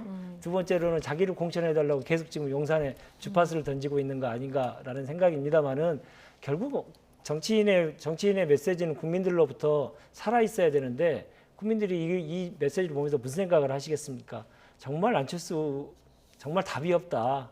생뚱맞다 이런 생각밖에 하지 않을 수밖에 없을 것 같습니다. 예, 자 시간이 얼마 안 남아서 마지막 주제 짧게만 다뤄볼 텐데 이종섭 국방부 장관이 오늘 사의를 표명했는데요. 야당에서 탄핵을 추진하겠다, 당론으로 추진하겠다 이 얘기 나온 지 하루 만에 바로 이제 사의를 표명한 거거든요. 자 이거 좀 선제적 사의다 이렇게 봐야 되겠죠? 일단 탄핵은 어떤 형사적인 처벌을 하는 절차는 아니죠. 그 직에서 이제 면직을 시키기 위한 절차이기 때문에 더불어민주당 쪽에서 이종섭 국방장관에 대한 탄핵을 추진하겠다고 했는데 만약에 장관직에서 사퇴를 하게 되면 탄핵은 필요가 없어지는 것이죠. 근데 사퇴 얘기가 나오니까 뭐 말이 다시 바뀌어서 특검을 추진하겠다는 식으로 지금 이야기를 하고 있는 것 같아요. 근데 부분 개각의 뭐 필요성은 늘 있을 수 있는 거니까요. 그리고 국방부 장관 이외에 2개 내지는 3개 부처 정도의 소폭 개각이 이루어지면서 거기에 포함되는 것으로 생각이 됩니다. 예. 근데 만약에 탄핵을 하게 되면 불가피하게 업무 공백이 있을 수밖에 없었던 점을 이제 여당에서 우려했는데 오늘 사의를 표명하면서 이제 탄핵 절차에 들어갈 수 없는 이런 상황이 돼버렸기 때문에 여당에서는 좀 안도의 한숨이 나오는 것 같고 야당에서는 지금 말씀하신 대로 그래도 해임이라도 하든가 아니면 특검 카드도 지금 생각하고 있는 겁니까? 네, 그렇습니다. 처음부터 최상병 사건과 관련돼서 외압 의혹이 계속 나오고 있고요. 대통령실의 개입 여부가 지금 계속 논란이 되고 있지 않습니까? 이 문제는 단순한 정치적인 문제를 떠나서 법률적으로도 앞으로 정권이 끝나고 나면 정권 중에도 이 부분에 대해서는 책임져야 될 사람이 생길지도 모른다. 이런 얘기들을 많이 있습니다. 그래서 지금 국정감사도 앞두고 있기 때문에 당사자를 할 수 있는 지금 이정숙 장관을 야밤도주 하듯이 지금 잘라낸 거거든요. 이게 끝난다고 해서 이렇게 꼬리 자르기를 한다고 해서 이 문제가 덮어질 문제는 아니고 앞으로도 계속 더 확대될 것이고 진상 규명을 위한 목소리는 더욱더 커질 것이다. 그리고 외압의 비리, 외압의 몸통이 분명히 밝혀지는 작업이 이루어질 것이다. 저는 그렇게 생각합니다. 예.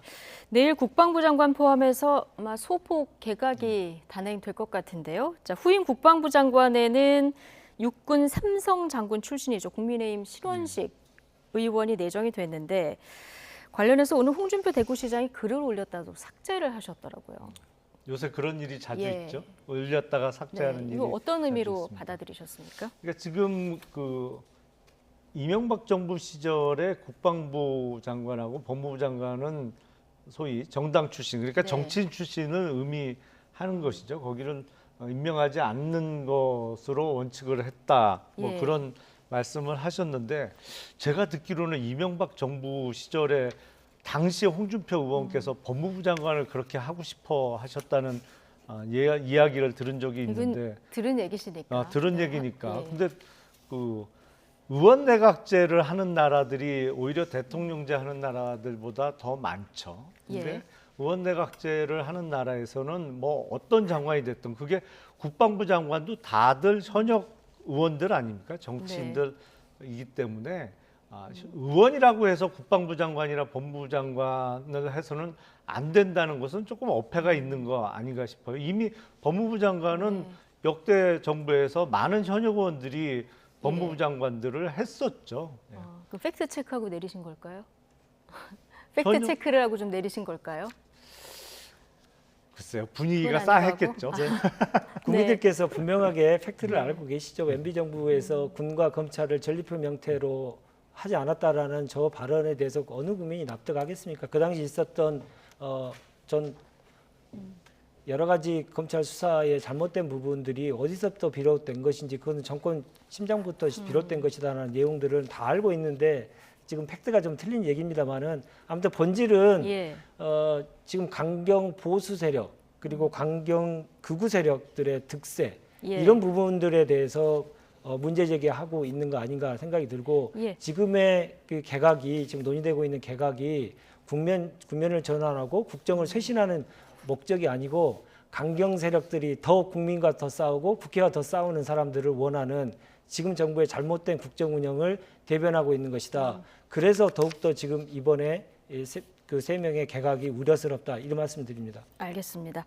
자, 내일 국방부 장관 포함해서 여가부 장관, 문체부 장관 인사가 아마 있을 것 같은데요. 하마평에 오른 분들이 지명이 될지 한번 지켜보겠습니다. 김용남 전 국민의힘 의원, 윤재관 민주당 정책위 부의장 두 분과 함께했습니다. 고맙습니다. 네, 고맙습니다. 고맙습니다.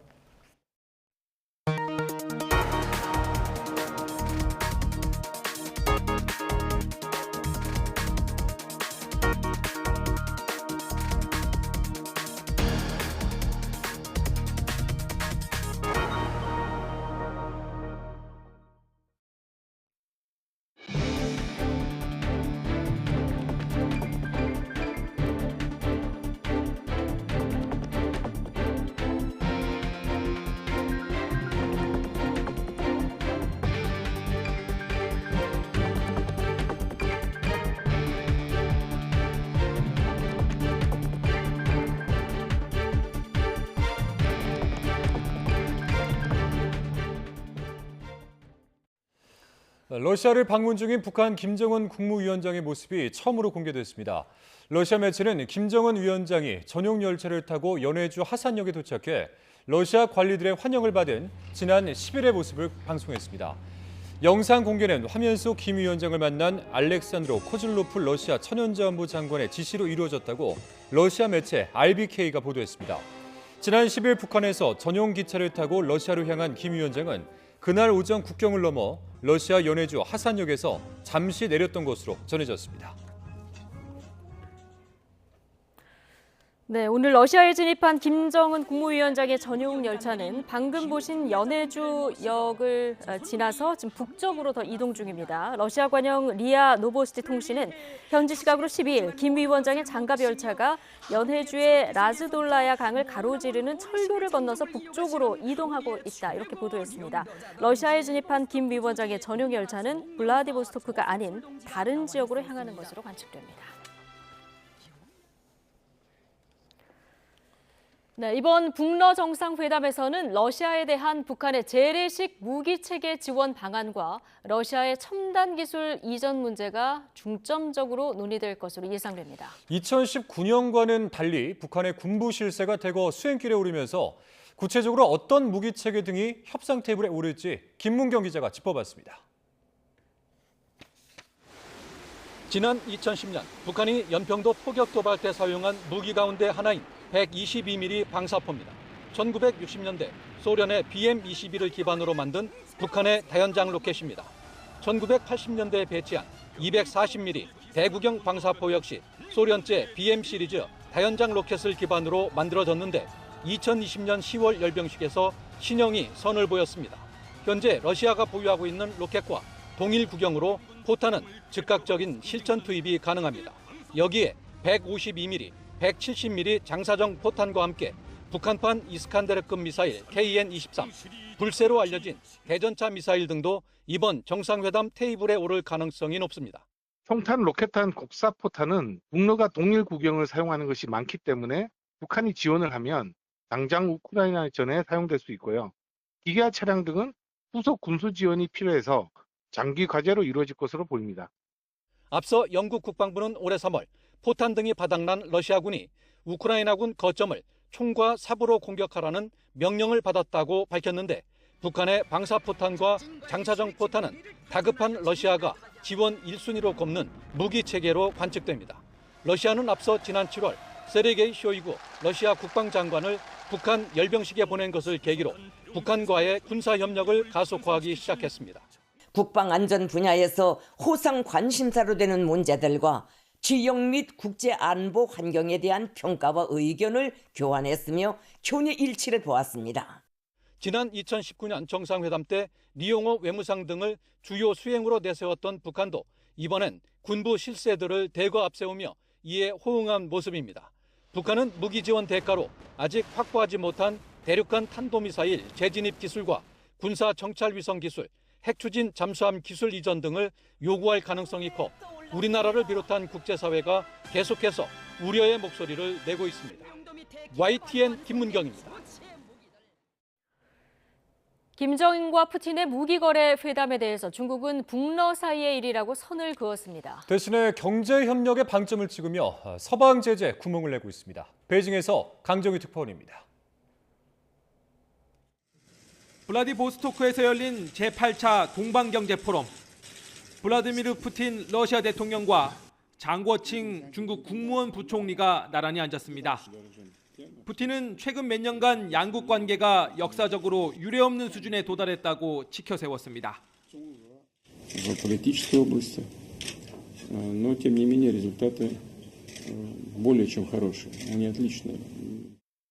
장 부총리도 중러 정상이 제시한 교역 목표를 올해 조기 달성할 수 있다고 맞장구 쳤습니다.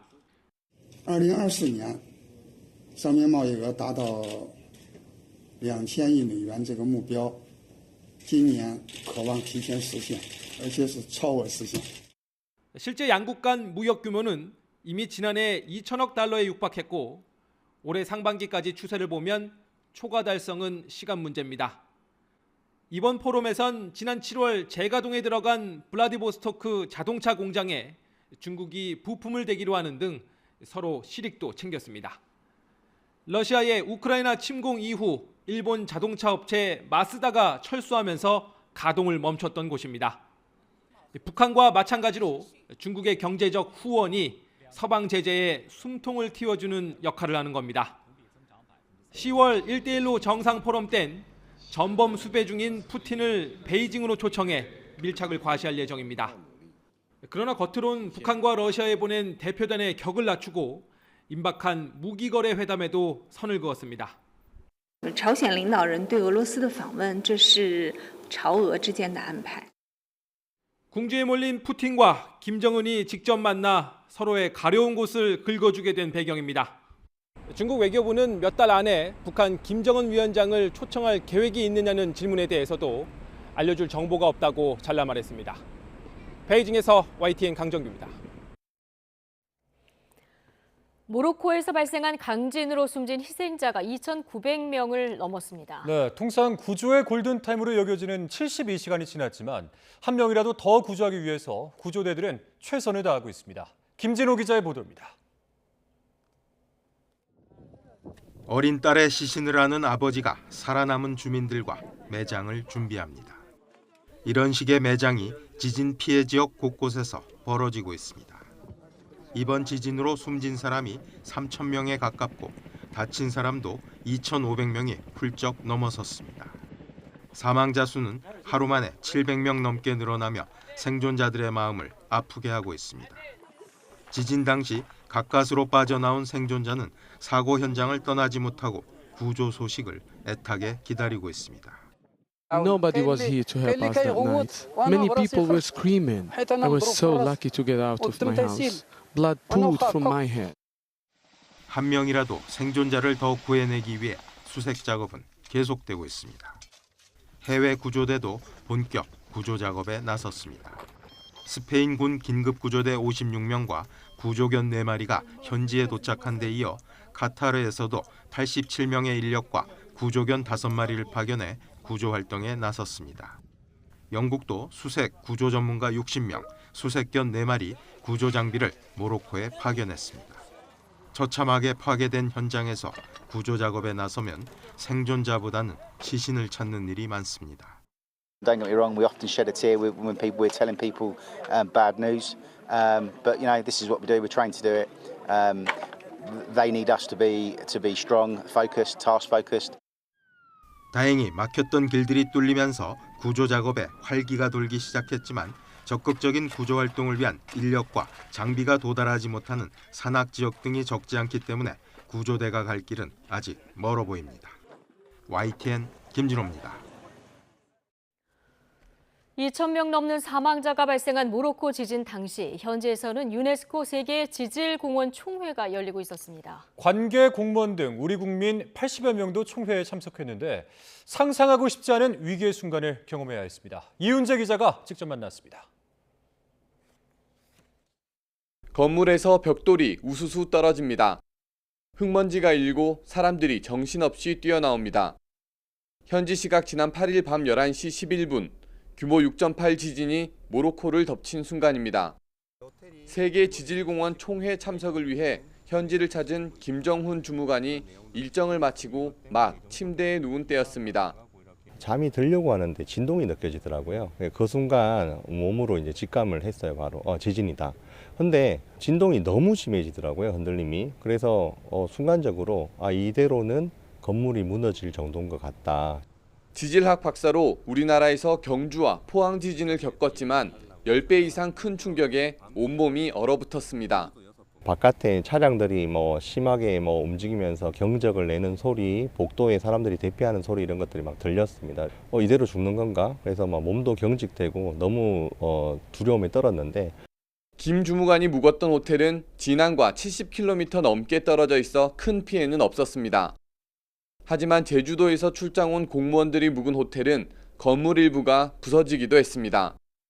총회가 열린 건물도 균열이 생겨 마지막 날 일정은 예정보다 늦게 일부만 진행됐습니다. 끔찍한 순간을 보낸 각국 참가자들은 큰 피해를 겪지 않았지만 처참한 모로코 상황을 외면할 수 없었습니다. 헌혈로 모로코 국민에게 힘을 보탰고 빨리 수습되기를 간절히 바랐습니다. 여진의 위험성도 남아있고 지금 골든타임도 지났다고 하는데 참 안타깝습니다. 그래서 이미 많은 사상자가 발생했지만 모쪼록 더 이상 피해가 없었으면 좋겠고요. 그리고 빨리 이 상황이 좀 복구가 됐으면 좋겠습니다. YTN 이윤재입니다.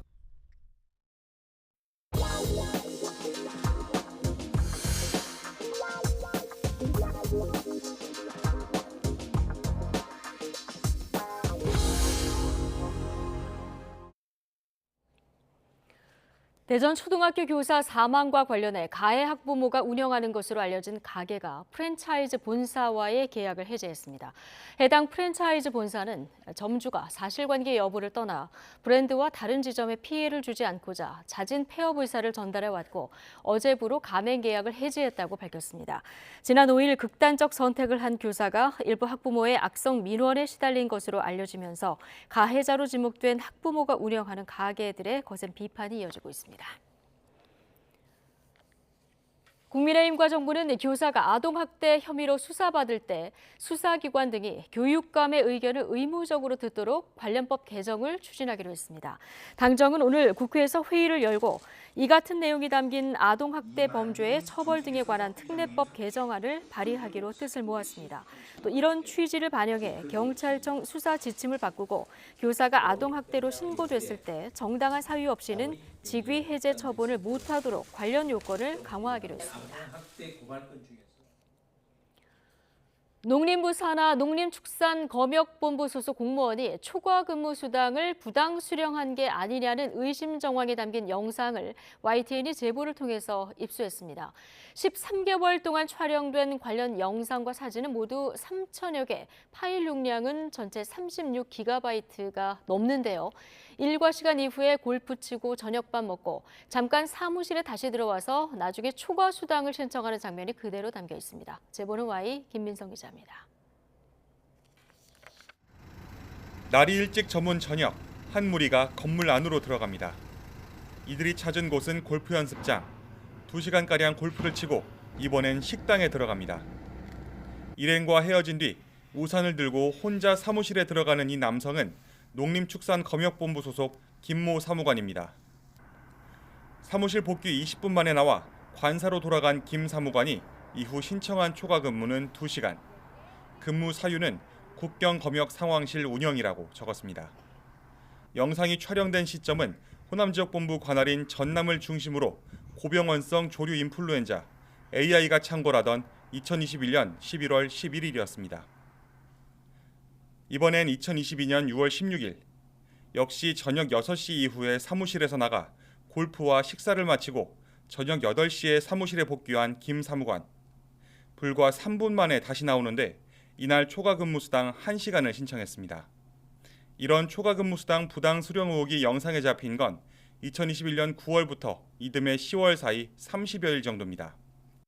제가 기업으로 운영해서 학교를 드리기는 진짜 이해가 좀 한계를 이렇게 많이 느끼고요. 저한테 주어진 근무 시간만큼은 정말 충실하게 하려고 많이 노력했다고.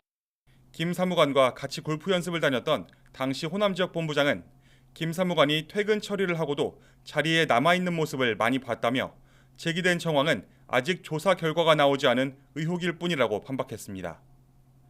또 이들과 함께 다니다가 마찬가지로 부당 수령 의혹에 휩싸인 다른 사무관은 저녁 6시 후 개인적으로 쓴 시간 대부분 상부의 보고에 따로 수당을 받지 않았다며 일부 누락이 있다면 그건 실수라고 해명했습니다.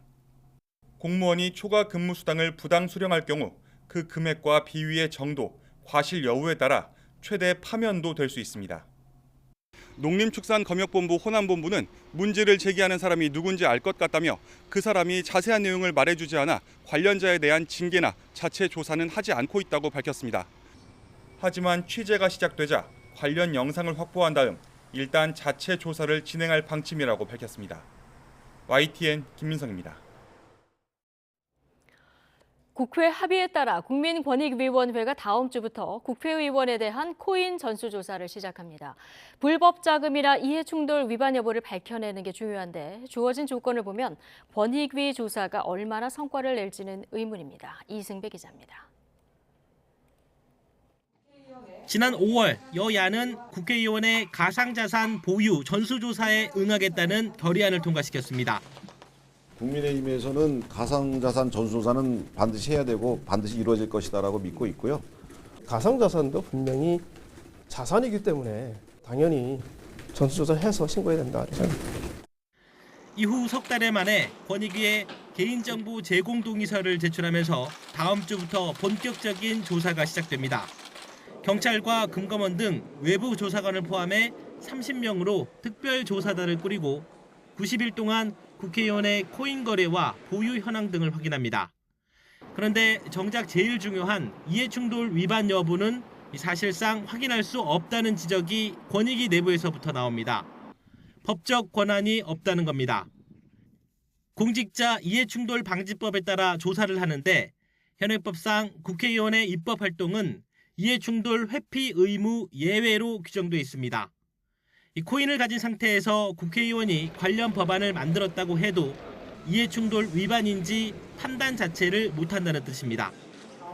직위를 이용해 코인 정보를 미리 알아내 이득을 얻었다면 이해충돌 위반에 해당해 처벌도 가능하지만 인과관계를 밝히려면 수사가 필요합니다.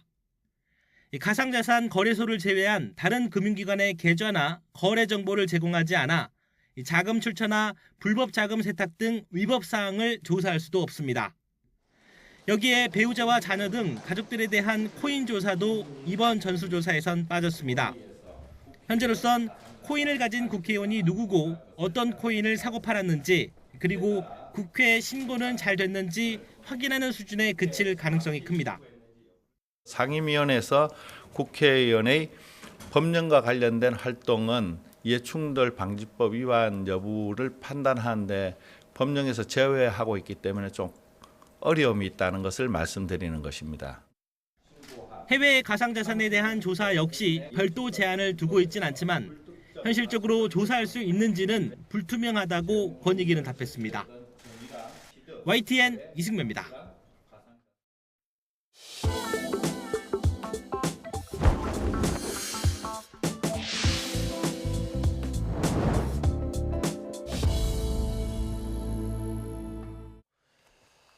더불어민주당 이재명 대표가 대북 송금 의혹과 관련해서 사흘 만에 다시 검찰 조사를 받았습니다.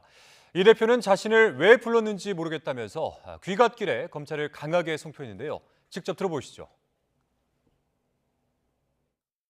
오늘 왜 불렀는지 모르겠습니다. 역시 증거란 하나도 제시하지 못했고 형식적인 질문을 하기 위해서 두 차례나 이렇게 소환해서 신문하는 게 도저히 납득이 되지 않습니다. 아무리 검사가 집권을 했고 검찰이 지배하는 나라가 됐다 해도 총칼로 사람을 고문해서 사건 조작하던 그거를 이제는 특수부 검사들 동원해서 사건 조작하는 걸로 바뀐 것밖에 더 있겠습니까? 화천대유 대주주 김만배 씨와 허위 인터뷰를 하고 또 거액의 금품을 챙긴 혐의를 받는 신앙림 전 언론노조 위원장이 이틀째 검찰에 출석했습니다. 신 전 위원장은 어제에 이어 오늘 서울중앙지방검찰청에 출석해 압수물 디지털 포렌식 작업을 참관했습니다. 포렌식 참관에 앞서 취재진을 만난 신 전 위원장은 검찰을 피의사실 공표죄로 고소하는 걸 검토하고 있다면서도 어떤 부분이 피의사실 공표에 해당하는지 등을 묻는 취재진 질문에는 답하지 않았습니다. 온라인 과외부로 만난 20대 여성을 잔혹하게 살해한 혐의로 구속 기소됐던 정유정이 범행 사흘 전 중거거래 앱을 이용해서 살인을 시도했던 사실이 경찰 수사에서 추가로 드러났습니다. 20대 여성과 10대 남성이 정유정의 범행 대상에 올랐다는 게 경찰의 판단인데 다행히도 범행으로 이어지지는 못했습니다. 차상혁 기자입니다. 과외 앱으로 만난 20대 또래 여성을 살해하고 시신을 훼손한 혐의로 재판에 넘겨진 정유정. 범행 전 행적을 수사한 경찰은 살인 예비 혐의로 정 씨를 추가 입건해 검찰에 넘겼습니다. 범행 사흘 전 중고거래 앱을 이용해 대화를 주고받은 20대 여성 A씨를 산책로로 불러낸 사실이 확인된 겁니다. 경찰은 정 씨가 A씨를 살해할 의도가 있었다고 판단하고 살인 예비 혐의를 적용했습니다. 산책로에 행인이 있어 실행에 옮기지 못했다는 게 경찰 설명입니다. 디지털 포렌식으로 인한 그 채팅 내용하고 자기 그동안 진술 내용 또 행적 같은 걸 비교해서 살인 예비죄가 성립한다고 판단했어. 경찰은 정 씨가 10대 비군과도 중고거래 앱으로 사적인 대화를 주고받으며 만나려고 했지만 비군이 응하지 않았다며 이 살해에도 살인 예비 혐의를 적용했습니다. 정 씨는 비군에게 가족과 함께 사는지를 묻고 근처 산에서 만나서 뭐 할 건지 알려주겠다고 말한 거로 알려졌습니다. 정 씨는 살인을 계획하고 불러낸 게 아니라며 혐의를 부인한 거로 파악됐습니다. 사건을 넘겨받은 검찰이 정 씨를 추가 기소하면 과외 앱을 이용한 살인사건 재판에서 함께 다뤄질 전망입니다. 최근 공판 준비기일에서 정 씨는 피해자를 살해하고 시신을 훼손 유기한 사실은 인정했지만 계획적인 범행은 아니었다고 주장했습니다. YTN 차상리입니다. 신상정보 공개 대상 범죄 범위를 늘리고 중대범죄 피의자의 이른바 머그샷을 공개하는 법안이 국회 소관 상임위 소위를 통과했습니다. 법안에는 신상 공개 결정일로부터 30일 이내에 피의자 모습을 공개하는 내용이 담겼는데 특히 필요한 경우 수사기관이 강제 촬영을 할 수 있도록 했습니다. 이번 제정안이 법사위 전체 회의를 거쳐 오는 21일로 예정된 본회의까지 통과하면 이르면 내년 1월쯤 시행될 전망입니다. 서울 강남 도심 한복판인 봉은사로에서 지름 1m에 깊이 3m가량의 땅 꺼짐 현상이 발생했습니다. 긴급 복구 작업으로 4개 차로가 전면 통제됐고 오후 한때 주변 도로에 극심한 교통 통제가 빚어졌습니다. 권준수 기자입니다. 사다리를 실은 트럭 한 대의 오른쪽 뒷바퀴가 차도에 푹 빠져 있습니다. 사고가 난 것은 오전 10시 45분쯤 강남 한복판 도로에 지름 1m, 깊이 3m 정도의 땅 꺼짐이 발생했습니다. 원인은 지하에 있던 상수도관이었습니다. 이 상수도관이 파손되면서 물이 새기 시작했고 지반이 약해지자 땅 꺼짐이 발생한 겁니다. 땅 꺼짐 발생 직후 경찰과 강남구청은 교보타워 사거리부터 차병원 사거리 방향까지 4차선 도로를 전면 통제했습니다. 비상출동한 수도사업본부는 긴급 복구 작업에 들어갔습니다. 상수도관을 교체하고 물이 다시 흐르기까지는 5시간 넘게 걸렸습니다. 다행히 인근 건물마다 저수조에 물을 확보해 놓은 상태라 병원이나 주택가 등 물이 끊긴 곳은 없었습니다. 하지만 긴급 도로 포장 작업으로 주변 교통 통제가 퇴근 시간대까지 이어지는 불편을 겪었습니다. 인천에서는 초등학교에서 건물 내진 보강 공사를 진행하던 높이 24m, 무게 13톤짜리 크레인이 쓰러졌습니다. 운전기사가 팔과 다리 등의 통증을 호소해 병원으로 옮겨졌고 인근 건물 외벽과 주차된 차량 3대가 파손됐습니다. 크레인이 학교 담장 바깥으로 넘어지면서 다행히 다친 학생이나 교직원은 없었습니다. 구조물을 크레인으로 이제 끌어올리다가 그쪽에 지반이 좀 약했던 것 같은데요. 그 지반이 조금 심화가 되면서 크레인이 전도가 된 겁니다. 경기도 수원에서는 상수도 사업소 맨홀에서 작업하던 40대 노동자 1명이 3m 높이에서 추락했습니다. 이 노동자는 심정지 상태에서 병원으로 옮겨졌지만 아직 의식을 회복하지 못했습니다. 경찰은 맨홀 유독물질 등으로 A씨가 의식을 잃은 건 아닌지 정확한 사고 경위를 조사 중입니다. YTN 권준수입니다. KT가 고객 140여만 명에게 9월 이동통신 요금을 7월 요금으로 청구하는 오류를 내서 정정 조치에 들어갔습니다. 잘못된 요금 청구를 받은 고객은 신용카드로 결제하는 131만 명, 체크카드로 결제하는 15만 명입니다. KT는 오류를 알게 된 즉시 카드사와 공조해 신용카드로 결제하는 고객은 즉시 승인 취소했지만 체크카드로 결제하는 고객은 요금이 빠져나가 환불 조치 중이라며 고객의 혼란을 드려 죄송하다고 말했습니다. 대형마트에서 판매하는 한우 선물 세트 가운데는 등급이 낮은 소고기 가격이 등급이 높은 제품보다 더 비싼 경우가 있다는 조사 결과가 나왔습니다. 한국소비자원은 추석 선물을 사기 전에 이러한 상품 정보를 자세하게 살펴본 뒤 결정하라고 조언했습니다. 최기성 기자입니다. 서울에 있는 대형마트 판매대에 다양한 선물 세트가 놓여 있습니다.